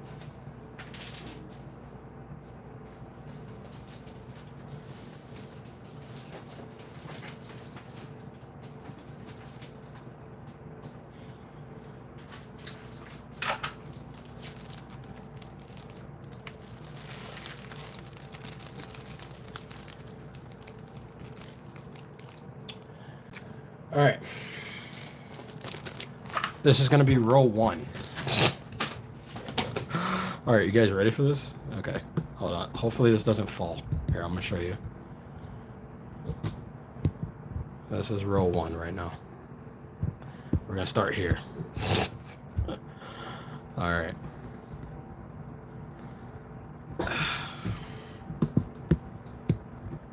All right. First game. If you haven't played it, play it. Not gonna lie, I didn't know the Switch had that much. Let me tell you something. My Switch collection is very curated because I tend to pick up games that no one ever knows about. Like no one knows what the Hat in Time is. I only picked this up because it looked like Mario 64. When you get a chance, look this game up. It's actually pretty good. Hat in Time is unique. I do enjoy this game. Uh Next is AI Somnium Files. This is a visual novel. I didn't get it. I finished the first node of it and I got like a weird ending. And then I asked my friend about it because she's the one that told me to buy this game. She's like, oh, well, you have to go back and play the game. Oh, no, you have to do something at different points in the game to change the story so that you get different endings. And I was like, I don't have time to do all that stuff. So I just can't. Uh, let's see. Uh, oh my God, this is just the first shelf. I got two more shelves to go through. Alwa's Awakening, which is kind of like an 8-bit platformer. Not bad. It's okay. Okay. Um, this is like Final Fantasy 9, to be completely honest with you. Like, if you look at the back, hold on, let me see. If you look, I gotta hold it like this. Okay, if you kind of look at it, it kind of looks like an old school RPG from like the era of the PS1. I only bought this because I wanted to play something old, but I noticed that whenever this company comes out with like RPG games, they're really difficult to find. So as soon as this went up, I bought it. This is I think it's pronounced Alphadia Genesis 1 and 2. It has two games in one. Usually when you have games like collectible like games with multiple games in one cart like this, they always skyrocket and you never find them again. So I bought that so I don't have to do that. And because I was interested in playing it.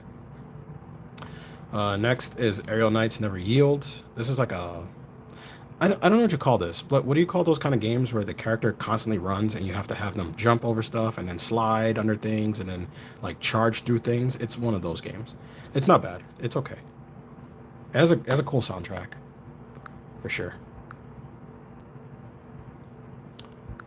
Let me make sure no one's saying anything. Okay.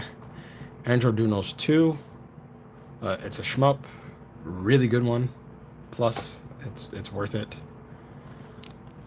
Astral Chain, because it's Platinum Games. Of course, I'm gonna buy it.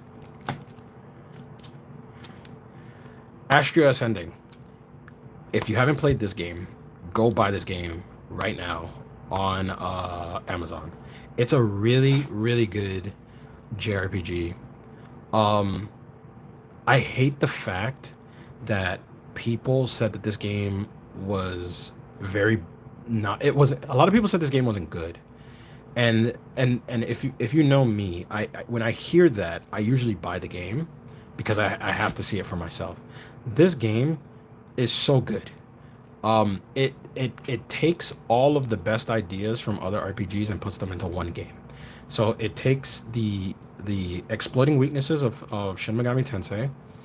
It takes the exploration mechanics of Valkyrie Profile, and it takes the combat mechanics of like a hybrid of Final Fantasy VI and Chrono Trigger all together. This game is fantastic. I love this game. When I was playing it, I was like, what are people talking about? Because it's so damn good. I bought this game for the fourth time because I like Akibush Trip. I bought this game on PS3, PS4, Nintendo Switch, and I got it on the Vita. It's just fun. Gunvolt Striker Pack, because it has all of the Gunvolt games in one. Whenever you see games like this, you always grab it. Period. I actually think it has Strike 1 and 2 on it, actually. Bloodstained Curse of the Moon 2. I mean, it's a limited run game. I mean, it's Bloodstained's okay. Blazing Chrome, which is fantastic. It's basically Contra, but hopped up on cocaine. This game is great. Play it, please. Black Future 88. This actually isn't mine. So Larry and I actually have a collection of games that we put together. Like when we see a game that we both want to play, we'll buy it, and it's a collection that we have together. It's not like mine or his. It's like together. But that's one. Blade Strangers, which is a fighting game of all of the weirdest, like, no one cares characters. Like, Gunvolt's here, that guy from Cave Stories here, the girl from Cave Stories here. This is the character from Code of Princess, right? Yeah, Code of Princess. Shovel Knight. It has, like, all these weird characters. It's basically, and that girl from Umihawa Kawase is right here, and this is Umihawa Kawase right here. But it's a weird fighter that has like everyone. It has characters that you would never suspect to be in a fighting game, and that's why I bought this game because I know it's going to be hard to find. It even has like what's his name, the little baby that runs around and shoots tears. What's it? Forgot his name, but Isaac, the Binding of Isaac. That kid. Like this, if you can get Blade Strangers, grab a copy of Blade Strangers. Bladed Fury. It's kind of like a beat 'em up game, but it's weird. It has Chinese mythology in it. It's really cool. Whenever I see this logo too, I treat it like an Atlas logo. So usually when I see games with PM Studios on it, I buy it. All right, Balan Wonderworld. So you know how everyone hates this game? I'm not gonna lie. I don't hate this game, but I do enjoy it because I take it for what it is. And what this game is it's an expensive Sega Saturn one button game. Like back in the day, like when you would play games like Knights, like it didn't have any buttons, you just kind of controlled where Knights was going. This game just has one button and it's a jump button or the power button or whatever it is. You have to treat this game like it's a Sega Saturn game and it's fine. It's not terrible. It's just it shouldn't have cost $60. That's the problem. If this game was like a $30 game, I think people would be fine. But it's that's the problem with this. It's just fine. But I didn't hate it. And I also got it for 15 bucks, so that's probably why I don't mind it too much. Bloodstained, Curse of the Moon Chronicles. This is actually out of order. This actually goes here. Okay. There we go. Castlevania Collection, because yes. Carrion, where you actually play as the monster, which was this game is it's addictive. It's really addictive. I would definitely recommend. Connect Tank. I actually just bought this game because it had a Natsume no logo on it, and usually when you see Natsume logo on anything, you just buy it and just forget you have it. I haven't played this, but it when I look at it, it looks like a game where you run basically Amazon, like an Amazon company, and you basically have to build like a puzzle game where you have to build like conveyor belts and have packages move through that conveyor belt and reach to its destination. That's what it looks like, but I haven't played it. Chocobo's Mystery Dungeon. This game is great. This game is fantastic. You play this game. It's so good. I freaking love it. You know what? As a matter of fact, I'm gonna fall asleep playing this. I'm gonna play that tonight. Code of Princess. I opened this and I still haven't played it. I actually need to play this game. Oh, damn it. Kogan, which is also a really good game. This is it's difficult. It's a 2D platformer, but like if you get hit, you die, and then you can like reverse time so you can correct the mistakes you make. It's actually pretty addictive when you get used to it. Coma the Recut. All right. So if you know this game, it's like a 2D horror game, right? But there's another version of this that has 2 games in it, and I need to get that copy so I can get rid of this one and have that one. But it has the Recut version, and it has number 2 on one card. And I had a chance to get it and I didn't. I'm an idiot. Crystal Crisis. This is another game that has all those other characters from like Blade Strangers, but it's Puzzle Fighter. That's basically what this is. If you never played Puzzle Fighter, it's like Tetris, and every time you knock out a series of blocks, you do like a special move to your opponent. This game is really hard because I'm not good at puzzles, so I just find this very difficult. Crystar. This is a game I had on the PS4, and then I sold it, and I regretted it, and then I bought it again when it got re-released on the Switch. So I have the limited edition of this, and I did like this game when I played it. Curved Space. I bought this game because it looked weird. It doesn't look like it belonged on the shelf. And I did play it. It's like a weird shmup, but it has like a Tron look to it.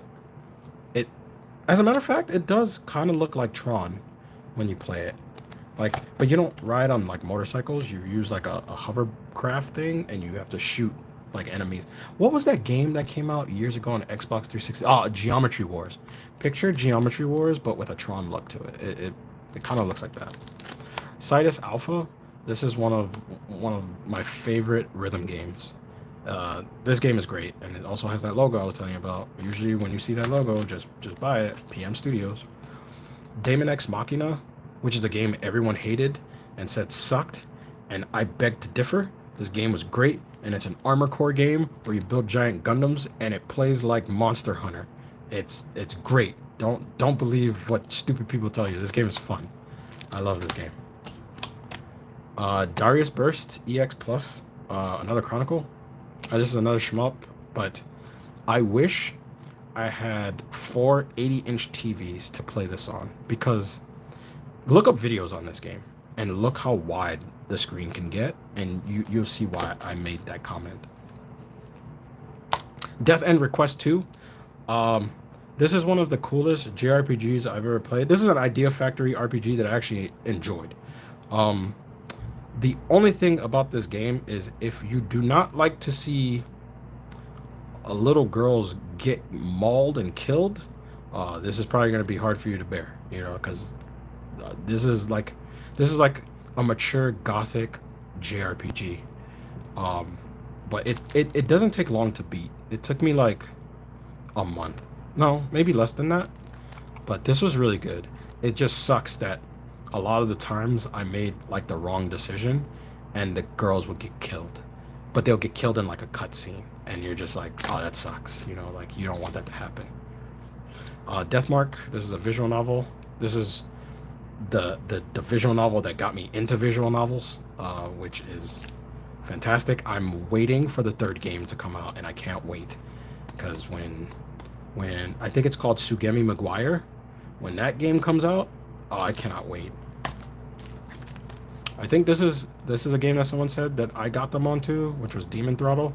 This is another shmup, but it has like an 8-bit look. You can only buy this in physical form, apparently. We'll see how long that lasts. Death X Request is cool. I need it on the Switch so I can commit to beating it. Okay, so it was Trayvon that said that Demon Throttle. Okay, cool. Death End Request is really good, but like I said, if you can't stomach, because when you make certain decisions at certain points, the girls can survive or they can get killed, and the punishment for you getting them killed is like they always get killed by like they always get mauled.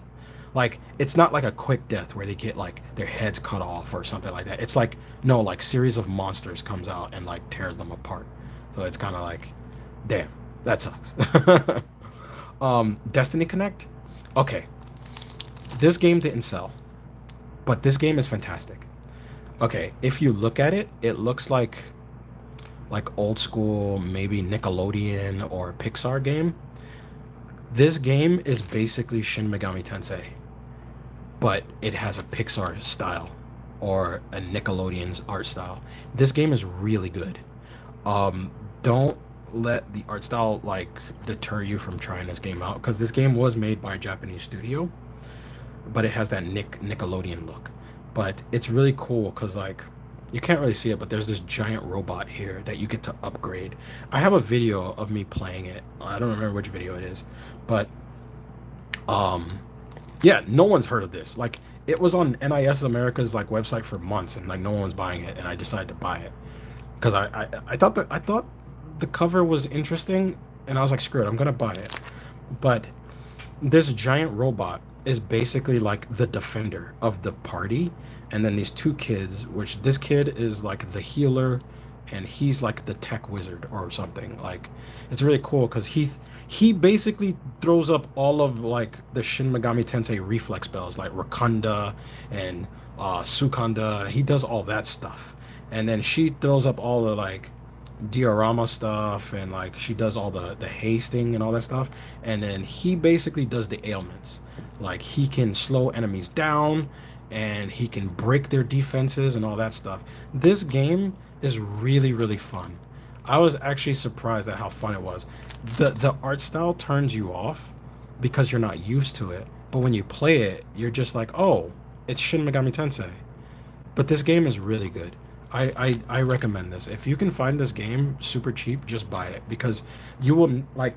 I feel like this is one of those JRPGs where everyone's gonna forget about it, but that one YouTuber is gonna make a video about it and it's gonna spike in price for no reason.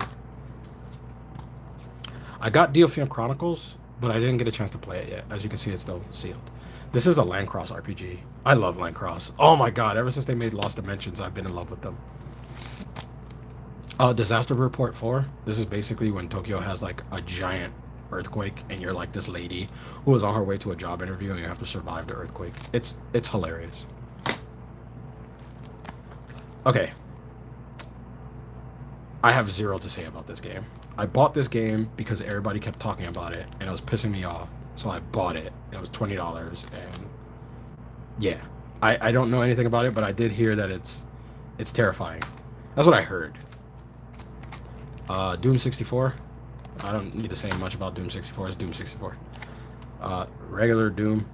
It has Doom 1, Doom 2, and Doom 3 sucks. I don't care what people say. Like I don't like if you like Doom 3, like that's fine, but Doom 3 sucks. Eastward. This is another game I haven't played yet. I probably should, cause people were talking about this for a while too. I haven't played it yet. Alright, Fire Emblem Three Houses. I just like the soundtrack, to be honest with you. I don't have the time to play this game, but I love the soundtrack. I'm happy a good friend of mine bought this for me because he knows how much I love tactical RPGs. I'm just trying to speed it up for you guys because I know some of you guys gotta go to bed, and I gotta go to bed too. So I got Foreclosed. I bought this because it looked like a crappy PS2 shooter, which it is a crappy PS2 shooter, and I like crappy games, so it has like this weird comic book art style akin to 13, so that was another reason why I bought it, and it's fine. Fatal Frame, which you guys already saw. This is actually the first Fatal Frame I ever played. I'm not into horror games because I'm a big chicken when it comes to horror games. But for some reason, I think I've actually grown up a bit. And when I played this, I'm not really scared. The only thing that terrifies me in video games, and this has been ever since I was a kid, I don't like water in 3D video games, especially when I have to deal with monsters or like animalistic enemies. If there's water involved, for some reason, I'll quit the game immediately. Like that's one of my phobias. Like that phobia stemmed from when I was a kid in 1996, and I was playing Tomb Raider, and I jumped into a lake full of water, and a giant alligator killed me. I think that forever terrified me of just water, right? This game's mechanic revolves around water. And it took me a while to get through because there's a section in the game where you go through a haunted, like what was it? It's like a haunted forest, and then you have to go through a building that has like all these like dolls everywhere, and I think all the dolls have like their eyes gouged out, right? And then right after that, there's like a basement. I appreciate that. Thank you. After that, there's a basement, and the basement is flooded, and you have to go down there. And I was just like, dude, I can't do this. Like, and there's ghosts in this game, and they come out of the water, and it just freaked me out. But after a while, when I kept playing it, like I just wasn't as scared. I wasn't like terrified that much anymore. So I just kept doing it. Okay, so I'm a big nerd when it comes to Galgun. I like Galgun. Galgun is my jam. I have all of them. So this is Galgun Returns. This is basically a railgun shooter where you shoot girls with a pheromone gun. It's hilarious. I love it. Wait. Oh, okay. I remember why. Okay, so you can't really see it. See, this is the collector problem in me. This is where I know I have a problem. They both look the same, right? Almost. This one has the 10th anniversary sticker, and it's from NT Creates. This one I bought. This is the version I bought from Funstock .co UK. So they're the same game, but one's the 10th anniversary version because I'm an idiot. You already know this. And I got Galgun double piece. All right, so that is that is shelf one. Now, let me go ahead and get shelf two because you guys requested it. Let me take all of these.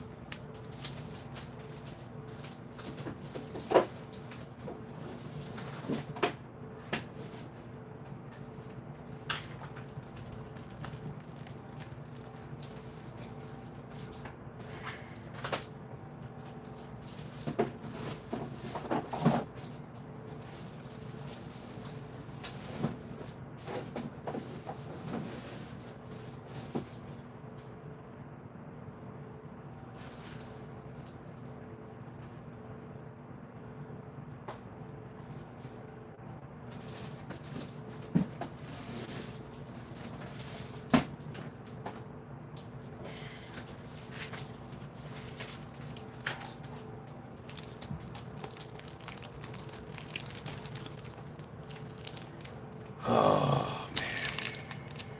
All right. Let's put this here. Wait, how am I gonna do this? Hold on, let's put this like this. Let's do it like this. Boom. Okay. Now we're stacking. Hold on, there's more.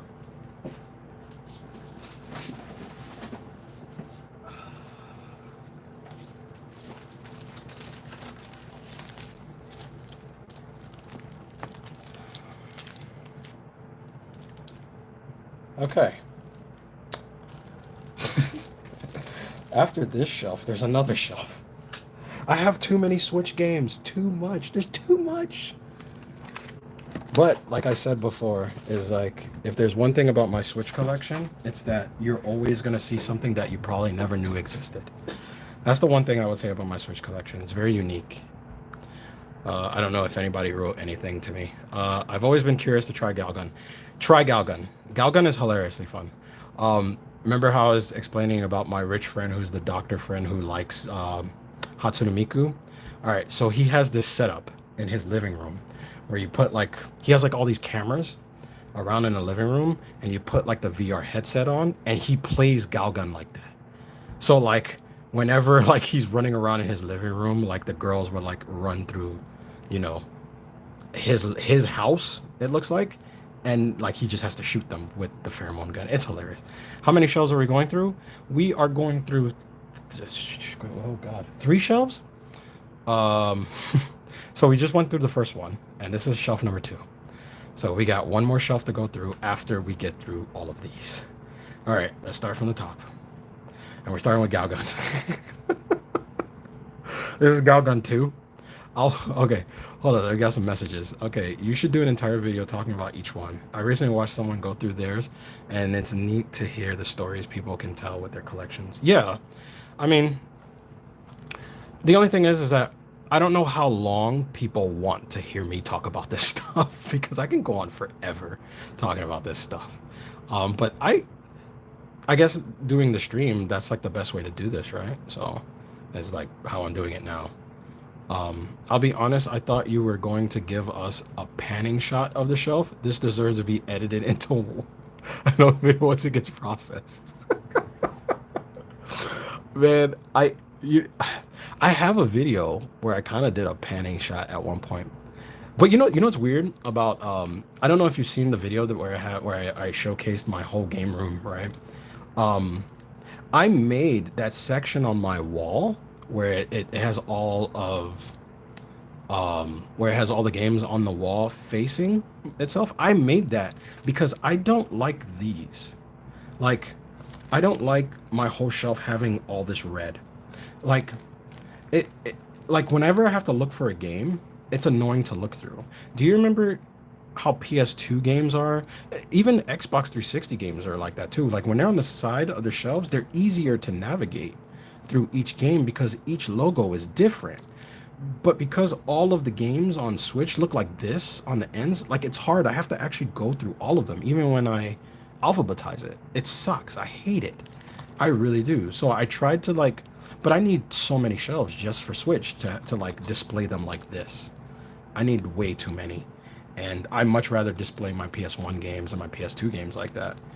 Switch games are cool, but I think a lot of their covers are missing like the flair that PS1 games have. But Anyway, this is Galgun 2. I haven't played Galgun 2 yet. I did play Galgun 1 and Galgun Returns. I did play those, but 2 I have not played yet.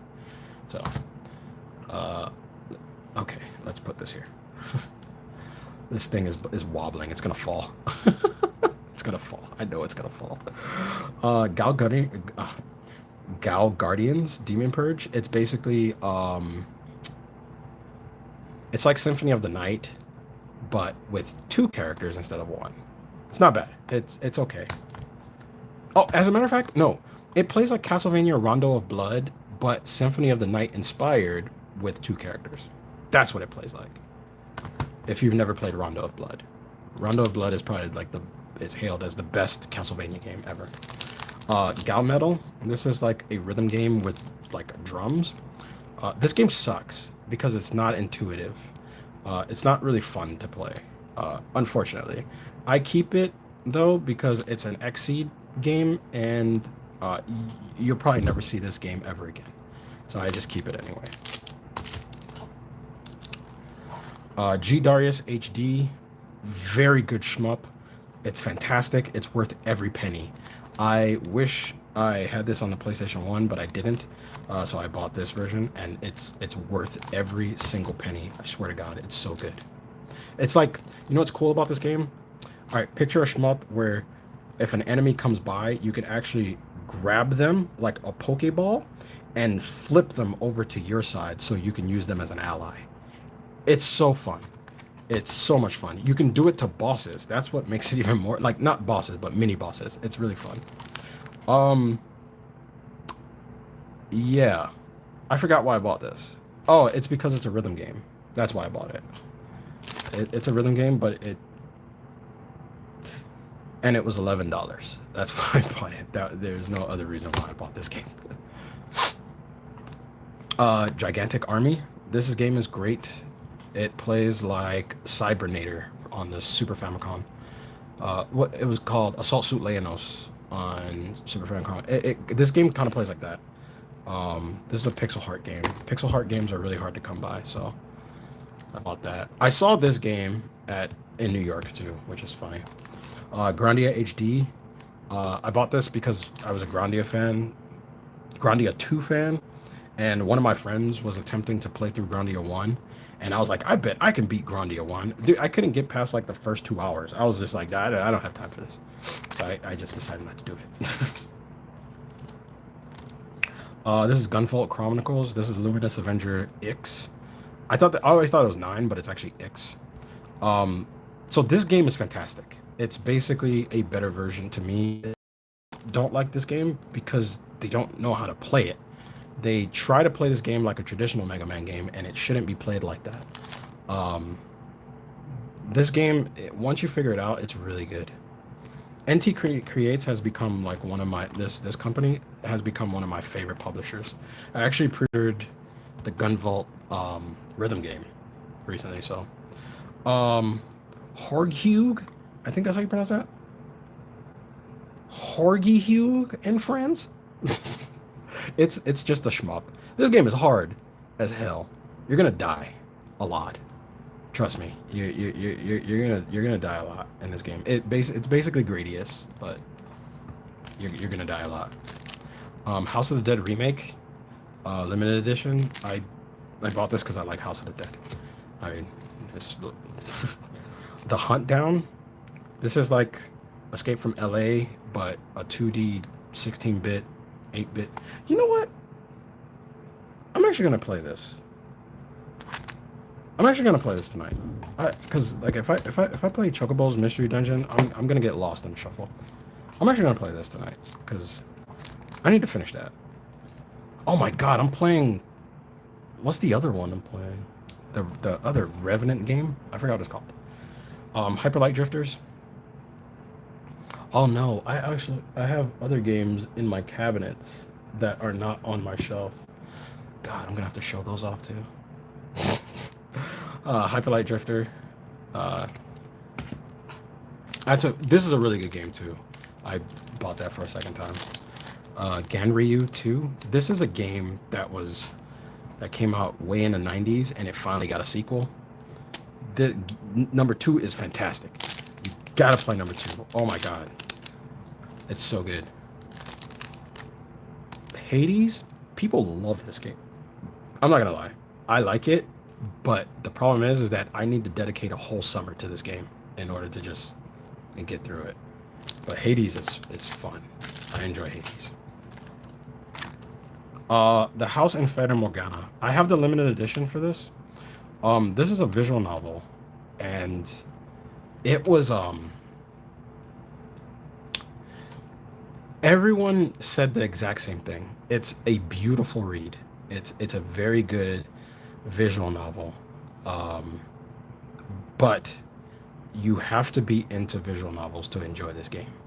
I only like horror styled visual novels, and this game kind of treads on horror and being beautiful, or Victorian era stuff. So I'm kind of, I feel like I have to read this on like a rainy day, like in order to appreciate it. I Am Setsuna. This is basically Chrono Trigger, but just beautiful. I bought this game because I love the soundtrack. This game is great. I did play a little bit through it, and it's sad. It's depressing. The music is great. If whoever here collects soundtracks or musics or whatever that is, that you collect the music, get this soundtrack if you can. It's really good. I actually listen to it on my phone while I'm driving. Ikaruga. This is another vertical shmup. This is where you have to switch polarities between light and dark. I hate this game. I know, I know a lot of people love Ikaruga and it's legendary in status, but I always hated Ikaruga, and I always hated it because it always felt too easy, and but like at the same time it's dumb hard, all at the same time. Because once you figure out like the pattern of like which one you can just stick to, the game just gets really easy. But learning it is the hard part. Ion Fury. This is basically created by the original creators who made Duke Nukem. This is the Duke Nukem you should play. Don't play Duke Nukem, play this. This game is way better. 10 times better. Get Iron Fury. It's so good. Tokyo Drift. No, it's Initial Drift, but this game is basically Tokyo Drift. It's really good. It's really fun. Initial Drift. Akai, which is like a first-person horror game.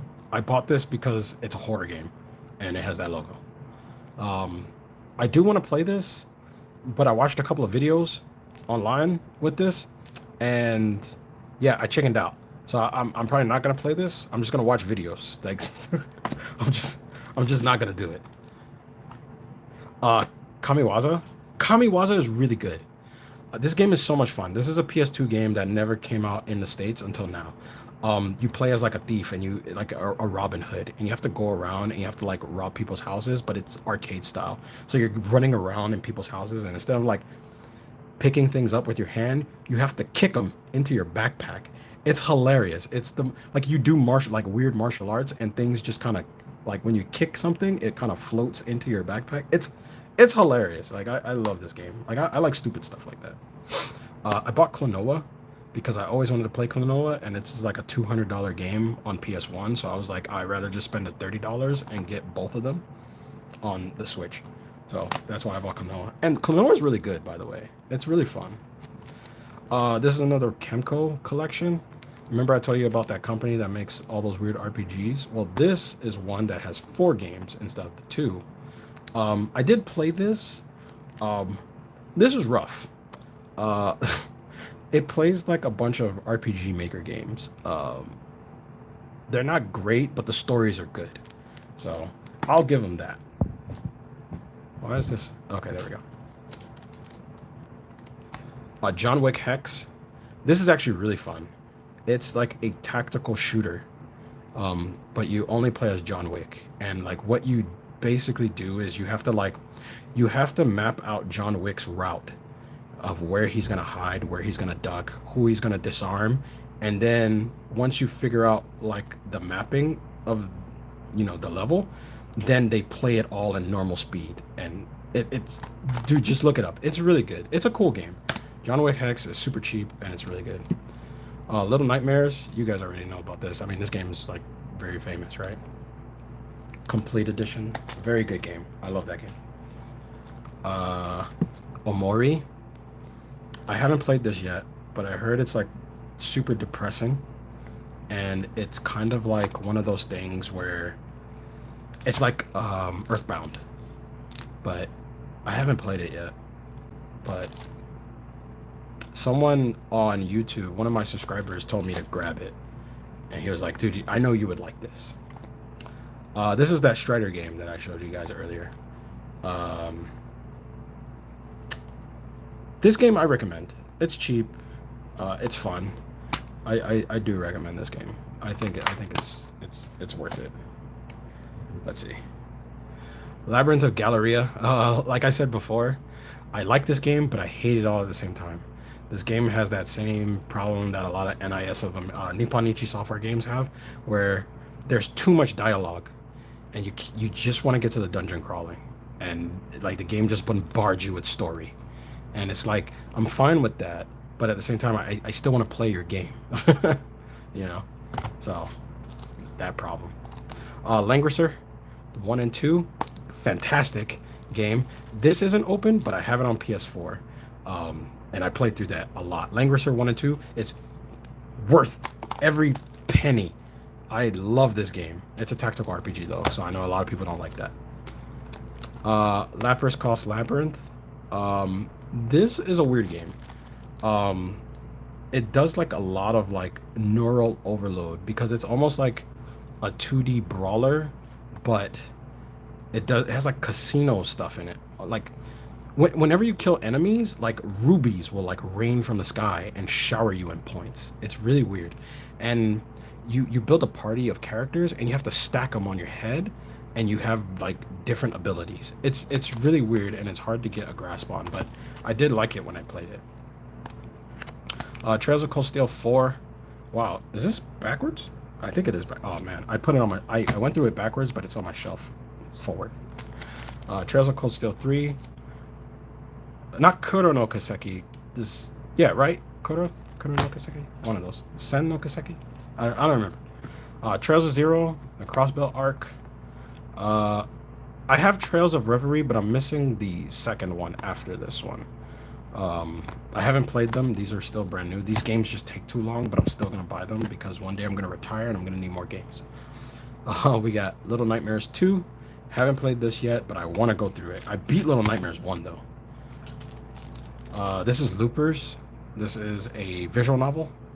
I haven't played it yet, but I know it's about a group of students that are trapped in like an ever-lending loop, and they're trying to figure out why. And whenever I hear a premise, something like that, I kind of have to buy into it. So I did. Love Kami Trilogy. This is one of those visual novels, but like where all the girls like you. What are those called? Not harem. Is it a harem? I don't remember, but it's the one where all the girls like you, and you basically get to romance all the girls, but you get to pick one at the end. What is this? I'm the same way, buying from my retirement gaming plan. Dude, I thought I was the only one. Like, I've been buying games for retirement now. Lost Sphere. This is the other game made by the same guys that did I Am Setsuna. I started buying all of Tokyo Factory RPG's games because I feel like Square Enix is gonna defunct them, and all of their games are gonna spike in price because all of their games are good. It's just that no one bought them. That's the problem. And Lost Sphere is one of those games. So there's 3 of them. There's I Am Setsuna, Lost Sphere, and the other one is Okami.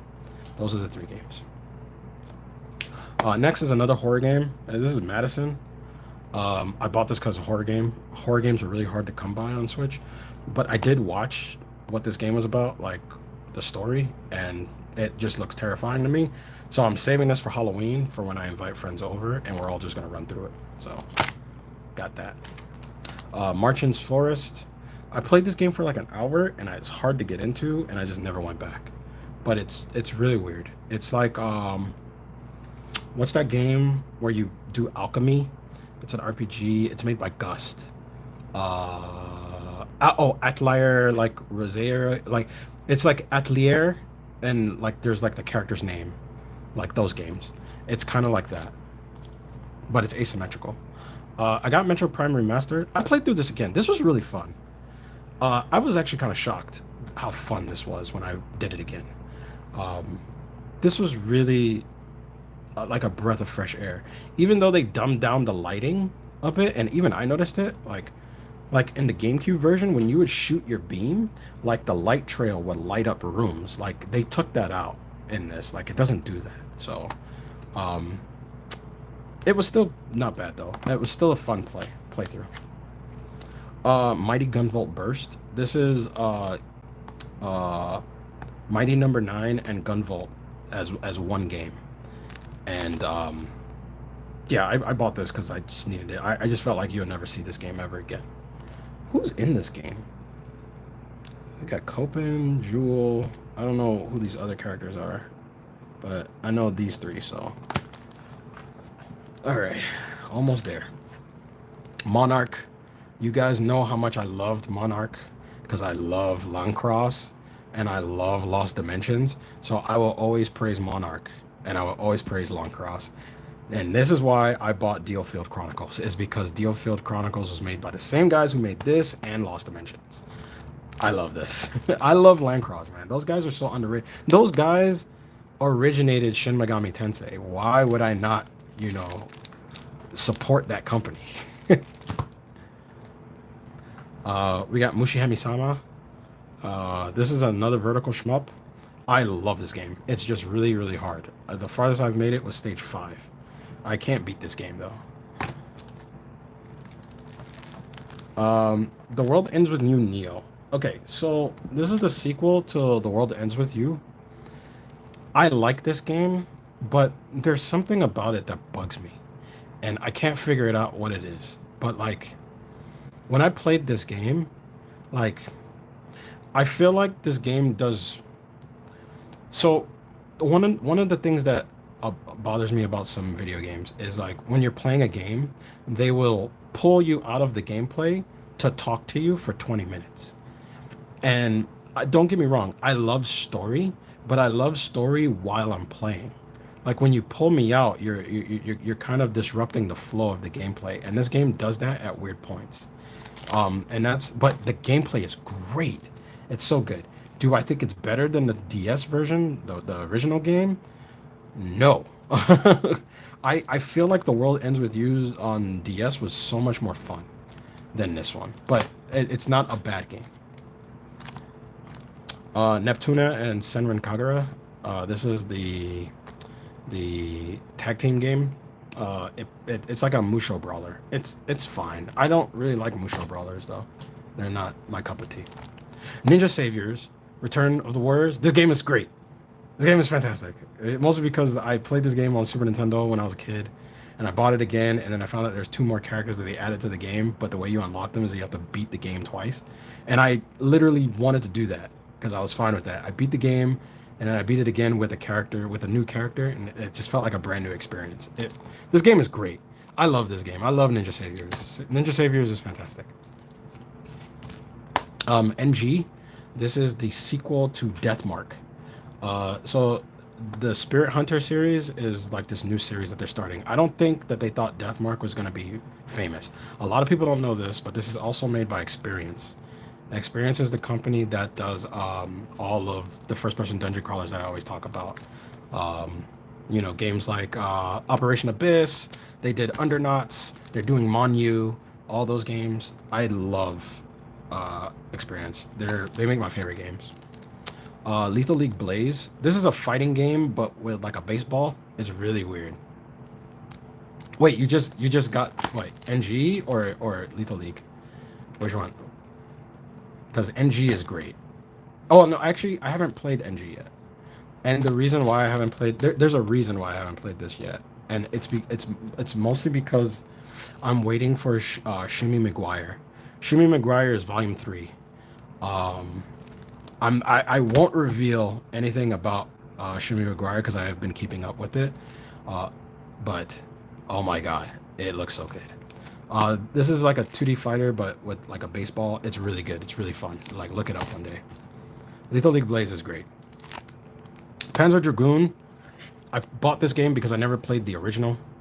And Panzer Dragoon, is it Orta or Saga? Which one? Which one is the one that costs $8,000 or whatever, $800? It's one of those.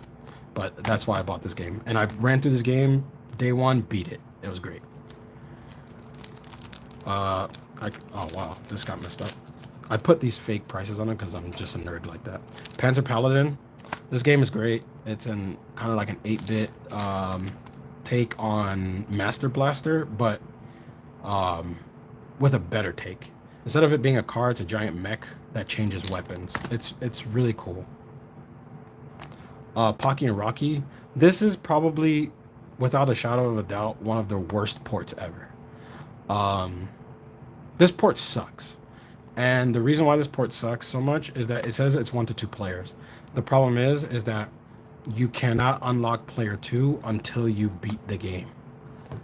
That's the part that sucks. Like me and Larry bought this game because we thought we were gonna be able to play through it, and you can't because we had to beat the game, and we were like, nope, sucks. But we kept it anyway. Printing 1 and 2. This is just basically a PSP game, but they ported it to Switch. It's okay. I like it, but it's really, really difficult. Makai Kingdom and ZHP. This is like, I forgot what it's called. It has a different name, but it's not ZHP. Is it ZHP? It's just ZHP? Okay. So I did play ZHP. I didn't play Makai Kingdom. I played ZHP. ZHP was good. Makai Kingdom, like every other NIS game, it just has so much talking. And you know what? And it sounds like I'm being like this stupid guy who's just like, he doesn't like story. And it's not that. I don't mind story. But usually when I want to play a video game, I want to play it. Like, just to get past the intro, it took like 40 minutes. It was frustrating. This is Raturgy. This is like the Raturgy spin-off. I don't think this is actually a sequel because a sequel to Raturgy has actually got announced. So that's actually coming. But this feels more like a spin-off to Raturgy. This is a vertical shmup too. If you've never played Raturgy, Raturgy is like a vertical shooter that looks like Jet Grind Radio. I love Raturgy. We got Raiden 4, Mikado Remix. Raiden 4 is okay. Wait, is it 3? No, it's Raiden 5 that I don't like. Raiden 4 is good. Raiden 4 is, I like Raiden 4. It's Raiden 5 that I didn't really like. Redemption Reapers, I don't care what anybody says. This game is a must play. This game is a must have. It's made by some of the original producers and directors of Fire Emblem. This game is good. The only drawback that I would say that I've come to when it comes to this game is it doesn't have the character variety that Fire Emblem has, but this game is still great. I recommend anyone get Redemption Reapers. It's a fun playthrough. Remilore is, I'm gonna say the way I said it before when I mentioned that I had this game. It's like an anime beat 'em up game that plays like Diablo. It's really weird, and I like it, but it can get a bit frustrating at some points in the game. Remothered Broken Porcelain. I bought this because I played through the first one and I really liked it, but I heard that the sequel to this game is very broken. So I just decided to just buy the game and just keep it packaged and, just forget about it. This game, Remothered, Tormented Fathers, it's basically, what's that horror game on PS2? Where you play as a girl and you run through the castle and all the different killers are chasing her. Not Clock Tower. Haunting Ground. This game is basically that. This game is Haunting Ground. But it's really good. This is Rune Factory 5. I played this game for like an hour, and I was like, I don't get it. I know a lot of people love Rune Factory, and the thing is, I do get it. I just don't have the time to get it more. I just don't feel like it. So it's not bad though. The combat is kind of weak though. R-Type Final 2. It's a shmup. This one's horizontal though. This is like a methodical shmup though, because you have to really know what the hell you're doing. Otherwise, you're gonna die a lot. Sakuna Rise and Ruin. I spoke about this a while ago. This game is fantastic. The thing is with this game is that I feel like you will never get another one like this, where you actually have to like create rice to level her up, and it goes very in depth of how you make that rice. It's really good. Like you actually have to build like a farm, and you have to go hunt like monsters and such. It doesn't sound fun when I say it, but this game was actually really fun. I got addicted to it for a while, and then I just, you know, kind of fell off and just didn't play it again. Next to Samurai Jack. I always hate this cover. I think it sucks. But this is a beat 'em up game. Well, no, it's more like a hack and slash. But you don't see. Okay, so this is my rule of thumb. When I'm collecting video games, I look for certain things. I look for horror. I look for weird RPGs. I look for games where it has two characters from two different intellectual properties in one, and I look for licensed stuff. Licensed games usually always go up because the company loses the license, or they only print so much of that said license. So games like this usually go up. I wanted to play this game, and I don't want to have to look around for it later, so I just buy it as soon as I got it. Genesis Classic Collection. I bought this because I like Streets of Rage and Sonic the Hedgehog, and I saw that Gunstar Heroes was on it, so I bought it. That's basically it. Next is Secondo. This is called Demon Souls. Yeah, Secondo Demon Souls. Soul Eater, is it? I thought it was Demon Souls. But this is a vertical shmup that looks like a Chinese painting. It's really good. It is so good. I recommend that game.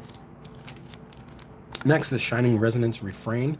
This game took up a lot of my time when I first got my Switch. I was playing this game a lot. This game is really, really fun. Definitely recommend it. If you can find this game, just grab it. Don't even think twice. Just grab it. All right. So that's that's shelf 2. We got one more shelf to go through. Shall we continue? Or are we calling it a night? Because I've got to put these back now. Oh my gosh. We got, and it's not even a full final shelf. It's actually half a shelf. So I can probably just knock that one out actually. So let's go ahead and grab this stack and put it back.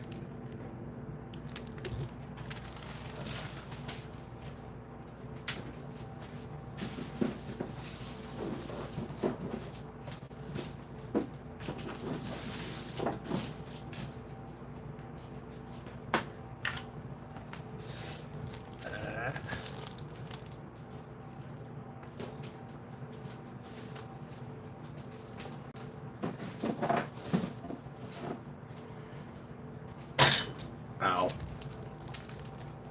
Half a shelf? You got this.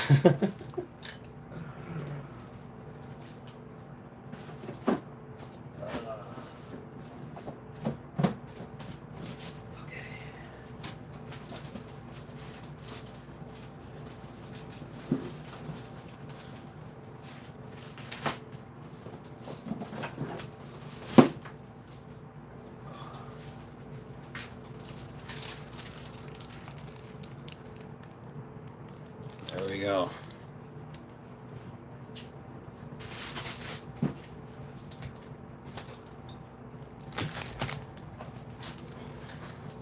This was just next to my my Switch game, so I figured I should remember this. I still have this from my childhood. I used to love this game. I still do. The music in it is what really gravitates me to it.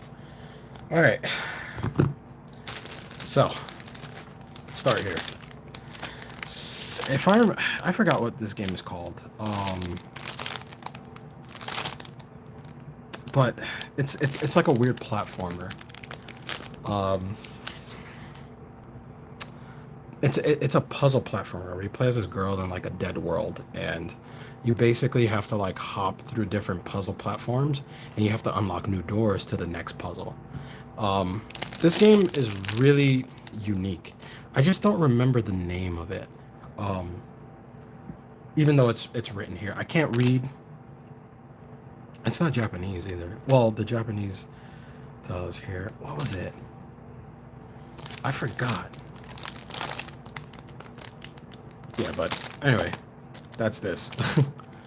uh, Next is one of the worst limited editions I ever paid for, which is Dot Hack GU, because Japan actually got like a collector's box that all three of these actually goes into, and I guess to keep the cost down, they took the box out for us, and we just got this, and it sucks. So I put it in this plastic, and I just decided not to play the game. but I was just like, well, I spent money on it. I'm keeping it. You know. All right.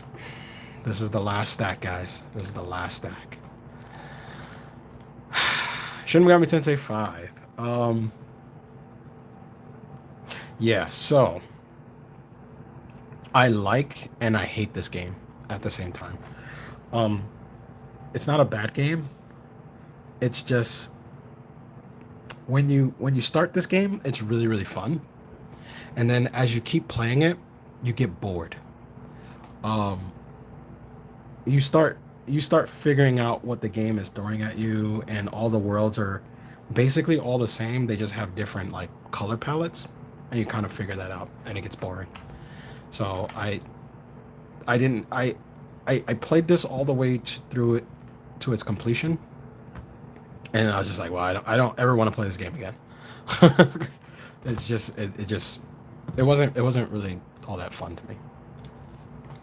I have the Steelbook version, and I have the Japanese limited edition, and I have the American limited edition. But those are over there in display on display. For some reason, I was hooked on Shin Megami Tensei 5. I played the hell out of it. I loved it. I'm happy you loved it. I'm happy you loved it. This is the thing with SMT5. It's not a bad game. It really isn't. I think the problem is, and I said this in my impressions video when it came to this game, is that I've been playing Shin Megami Tensei games for years, and I shouldn't have held Shin Megami Tensei 5 to the pedigree of all the other experiences that I had, because this game will never beat nostalgia for me at all. And the thing is that for a lot of people, this game is very nostalgic for them, so they love this game.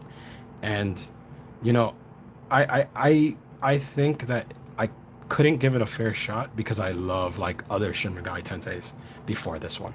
But it's not a bad game. It's just that later on, I just got tired of playing it. I just didn't want to play it anymore. And then when I finally beat it, I hated the way you got your endings. I It just felt like a cop out. I Those are like the only things. Other than that, gameplay was solid. Running around the world was solid. The exploration was solid. All that stuff was great. But this was the first Shin Megami Tensei where I actually got murked by Jack Frost, and I was so upset. I was like, did a Jack Frost just kill me? And I was like so mad. I was like, wow, I can't believe it. Like ran into like a warehouse factory, and there's like five of them there. I was like, what is going on? It was great. This is dude, Shiren the Wanderer. This is Shiren the Wanderer Plus for Nintendo Switch. Whenever a Shiren the Wanderer game comes out, I always buy it. Yeah, that's how I treat the Persona series. I'm a big fan of 2 and 3. Yeah, yeah. So you completely understand where I'm coming from. I should have never did that when it came to this game. I should have just held it to its own thing. But it's got a giant 5 on it. Next is Shmup Collection. This is a collection full of like horizontal shmups. There's a vertical one on here too, but there's a horizontal one that's really good. Statasius. This is really good. I that's the one I played the most. Armed 7 was good too.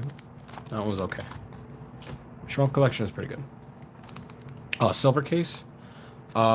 This was the second visual novel that grabbed me into the series, into the genre of visual novels. It was Deathmark first, and then this.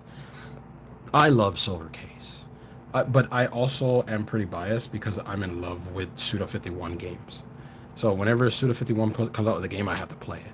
And this is one of his first games, and I love this game. Wait a minute. Does this have 25th Ward on it?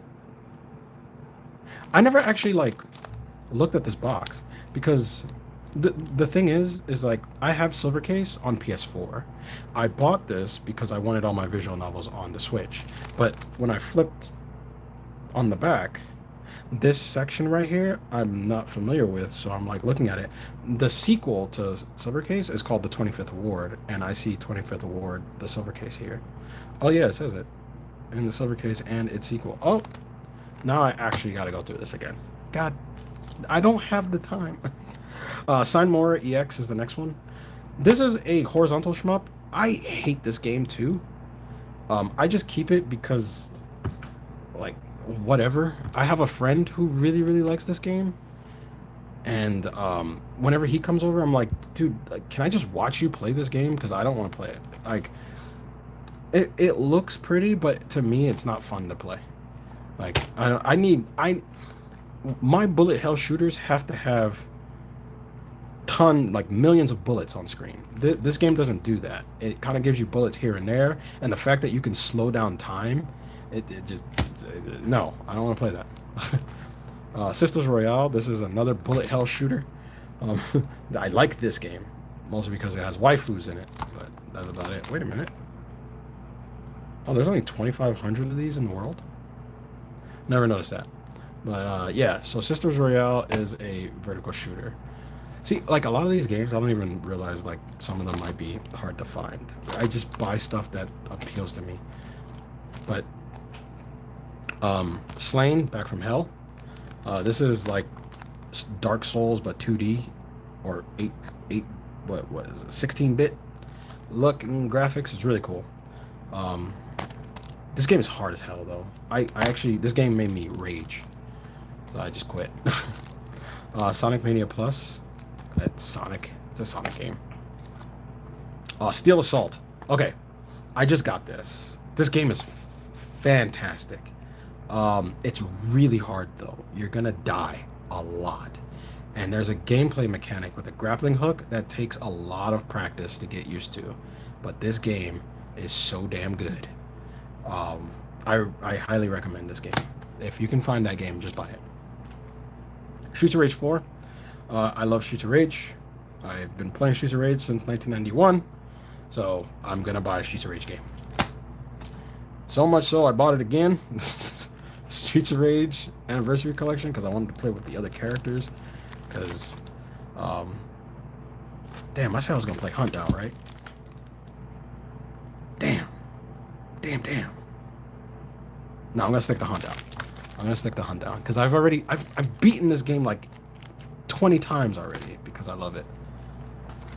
Super Mario 3D All Stars. I basically just bought this for Mario Sunshine.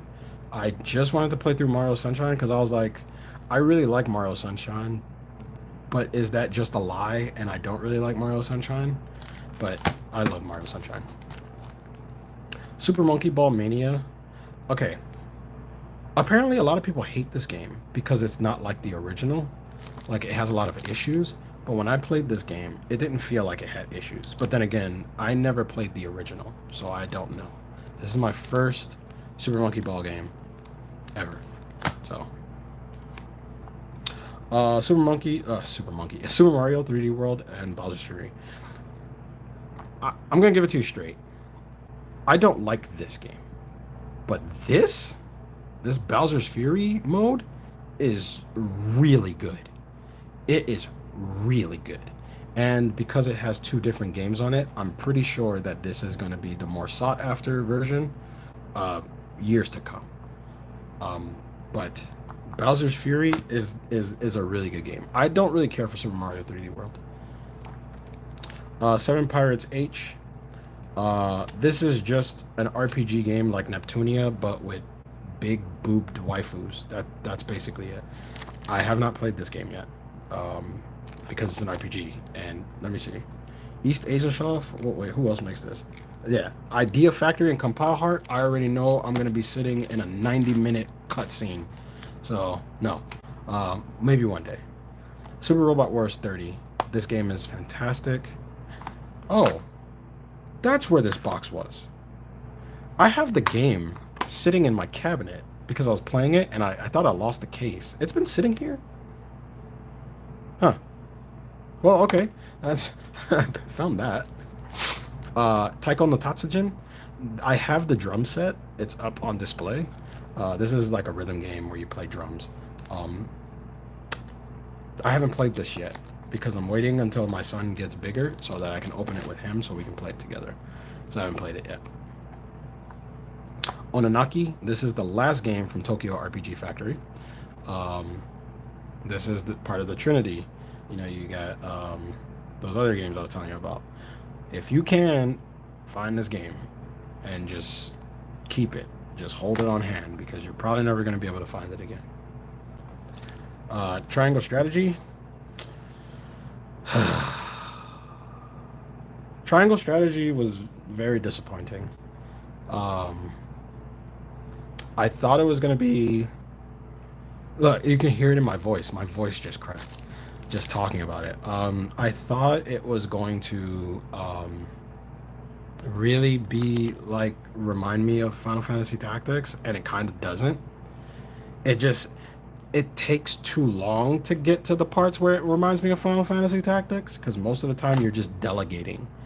It's like, dude, I bought you so I can do tactical strategy RPG like battles, and it's like it takes forever to get there. Strategy Revenge. Okay, I bought this game because my friends wanted this game. I didn't buy this game because I wanted it. Um, wait, does this look prettier? Which one looks better? Uh, yeah, I'll keep it. Um, yeah, I know a lot of people like Dotemu, and I like Dotemu too. Like Dotemu makes really good games, but I haven't played this game only because I spent so much time playing through Streets of Rage, which is the other game they did, and I just don't have the time. Or yeah, and they also did Scott Pilgrim, and I'm not a fan of Scott Pilgrim, like that game. I like the the manga, like I love the movie, but when I played the game, I just was not having fun playing the game. But I love the soundtrack, so I bought the vinyl to that too. But I'm very scared to play this game because I'm afraid it's gonna disappoint me. Because my friends, they have a tendency to be like, "This game is amazing," and then I play it, and I'm just kind of like, "It's all right. It's not amazing." But I mean, I do the same thing. Like I'll say a game is amazing, and it's probably just all right to other people. Trials of Mana. This was recommended to me.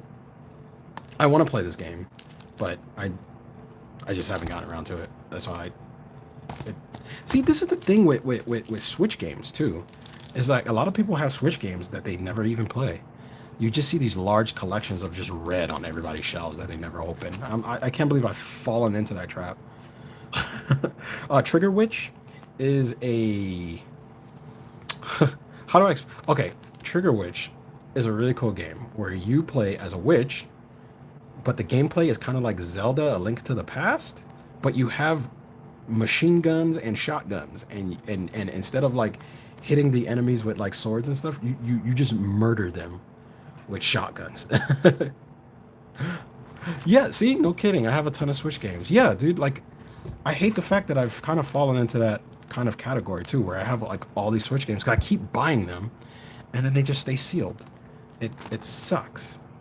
Like, cause I want to play all of them, but like a lot of times like, I mean, it's kind of like exactly what Game Escape said earlier. It's like I feel like I'm buying games now for retirement. Like it's not to play now. I'm buying them so when I retire, like I have plenty to play because I know next generation I'm not buying into. So because I know I'm not getting a PS6 or whatever, and I know I'm not getting probably the next. Well, I will say this. The only way that I will buy the next Nintendo console is if the games are physical. But I do not think that the next Nintendo console is going to have physical games. I don't think any console next generation is going to have physical games. I think they're all going to be digital. I don't know. You guys can debate me on that. You can say you're crazy or yeah, I love the conversation because just to see other people's perspectives. This is Toki. This is a remake of it's an HD remake of another game I think on the PC Engine. TurboGrafx. This is Toki. I got the limited edition. The box set is on display too. Tormented Souls. This game, I can't believe this game became rare. Like you cannot find this game. Maybe on eBay, if you find it for cheap, just buy this game. It's basically Resident Evil. But like, it's so, it's so good. Like, it, it plays like classic Resident Evil, though. Like Resident Evil One, where you're like trapped in a mental institution, and you got all these monsters around every corridor, and you have to like actually do item management. This game is so good. Well, I wouldn't say it's good. It's it's good if you want that Resident Evil One nostalgia. Like it's great. I recommend this game. Unmetal. This is. I also got the limited edition to this. This is the Metal Gear Solid parody. Unmetal is hilarious. Um, they actually even did like a what you would call it, like a what's it called, um like a homage to like um in Metal Gear where uh, Snake sees the hind and he's like, "Oh my god, a hind D!" And he's like, "This guy is actually flying the hind," and he crashes it into a tree. And then they're like, "What were you doing in that hind?" And like the response is like, "You're an American soldier. Why are you flying a Russian gunship?" And his response is hilarious. He's like, "I'm an American, but just because I drive a Japanese Toyota, it doesn't mean I'm Japanese." It's like the game has a lot of cool, funny jokes and quips. It's really hilarious. This is Umahara Kawase Bazooka. This is an Umahara Kawase game, but it plays like a Super Smash Brothers game. But it plays like a Umahara Kawase's take on Super Smash Brothers because you still have to do the Umahara Kawase stuff where you have to reel in fish and do all of that stuff. It's actually pretty cool. To your point about the transition to digital only consoles, I believe Microsoft just announced the upgraded Series X. Yeah, I saw that. Microsoft has an Xbox where it has no disk drive. I did see that. But the thing is that I'm not surprised by that because I mean it's Microsoft. But the thing is like, okay, so a lot of people, and I've been meaning to talk about that for a while. A lot of people don't are starting to see like not a reason to buy a console because consoles are basically turning into PCs. And what makes it even worse is that they're taking their games off of their consoles and putting them on Steam. So there's no incentive to buy the console. You might as well just use your PC to play the games. But I guess, well, with the price of GPUs and video cards, things are just too expensive. Void Terrarium. This is a dungeon crawler RPG. When I first got my Nintendo Switch, this was the game I played the most. I played this game night and day. I love Void Terrarium. It's a dungeon crawler RPG. We got Voice. This is a rhythm game. I don't like this one as much as Sidus Alpha. It's not as fun to me. The music isn't as good. This is Witch Spring 3 Refined. This game is fun. I do like this game. The only issue is that I got lost. So usually when you get lost in an RPG and you quit for too long, it's hard to go back because you don't remember where to go. So that's the problem with this game is that it has that I have that problem with this game. So in order for me to figure it out, I probably have to start it all over from the beginning. This is Wallachia, Reign of Dracula. This game is basically Symphony of the Night if it was Contra. It's so good. Wallachia is so much fun. It took me forever to beat, because this game is punishing. It's really punishing. You're gonna die a lot. But when I finally beat it, it was the most rewarding thing ever. It was so good. I loved Wallachia. Wallachia was good.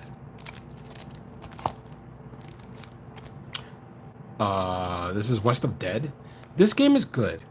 What's his name voices this guy, the Ron Perlman. Ron Perlman, that's the guy who plays Hellboy in the first two Hellboy movies. Yeah, he voices this guy. It's like an undead, like, what do you call him? Uh, like a cowboy, gunslinger.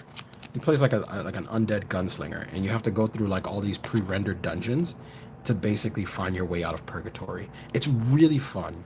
I really recommend this game too. West of Dead. Oh, there goes that logo again. So West of Dead was good. Wild Guns Reloaded, Natsume logo. I didn't buy this because of the Natsume logo for once. I bought this because of Wild Guns. Wild Guns is so much fun. If you never played Wild Guns, just look up videos on Wild Guns. It's so good. So much fun. East Origin. I haven't played East Origin. I actually just ordered the limited edition. I haven't played this yet, but notice that you don't see Adol on the cover, and that's because this game takes place thousands of years before Adol is even born. So I have to play this and see what it's like. But when I look at it, I'm like, wow, this game looks like it's going to be really hard, and I'm probably going to die a lot. East 9, Monster of Nox. I already told you, I love this game. Played through it twice. It's not as good, to me, in my opinion, it's not as good as Lacrimosa of Dana, but it's still good. I gotta get Lacrimosa of Dana on Switch. Yuri Kill. This is a shmup visual novel hybrid. I did not play this yet. And I did not play this yet. I don't know why. I just didn't. I just other things got my attention. You know what? Maybe I should start selling some of the games that I have sealed. Like, if I feel like I'm never gonna play it, I should probably get rid of it. Except this one. I'm never getting rid of this. Yomawari is so good. If you've never played Yomawari, it is one of the most. It is a terrifying game for looking so cute and adorable. But it's another one kind of like Death End Request. If you don't like to see little children get killed, don't play this game. So like it's just haunting watching like little kids have to deal with like suicide or like evil spirits trying to kill them and stuff like that. That's what Yomawari is, but it's really terrifying to me. It's such a good series though. This is Yomawari, the Long Night Collection. This is Yomawari 1 and 2 on one set. I remember this thing was, I don't even remember how I got this, because this thing was so expensive and it was so hard to find. And I found a copy. I think what happened is like NIS at one point, as a matter of fact, let me take this off. Yeah, NIS at one point, they were, oh, did I get cut off? Okay. NIS was doing a lightning sale where they were like, hey, we're gonna start releasing games that are out of print one more time. And I think I like lightning bought this on there for like $50, where it was like at cost because it was so expensive. Next is Zoids. I used to watch this as an anime. Not an anime. I used to watch this as a kid, as a cartoon when I was younger. And I just bought this because I haven't seen Zoids in years. And I was like, why not? It's a Zoids fighter. It's sorry. It's not great. I'm just being honest. It's kind of dull. Last game. Zombies Ate My Neighbors and Ghoul Patrol. I love Zombies Ate My Neighbors, but I hate Ghoul Patrol. Zombies Ate My Neighbors is a game that I still cannot beat to this day, even though I've been playing this game since 1993. It has 55 levels, and they're all hard. It's just too difficult, and even to this day, me and my friends, we attempt to try and beat it, but we can't. It's just too difficult. Anyway, we just ran through all of my Nintendo Switch games. That was tiring. This video will stay on here for a while. Anyway, Yeah, I think that's the end of the stream. Yeah, thank you.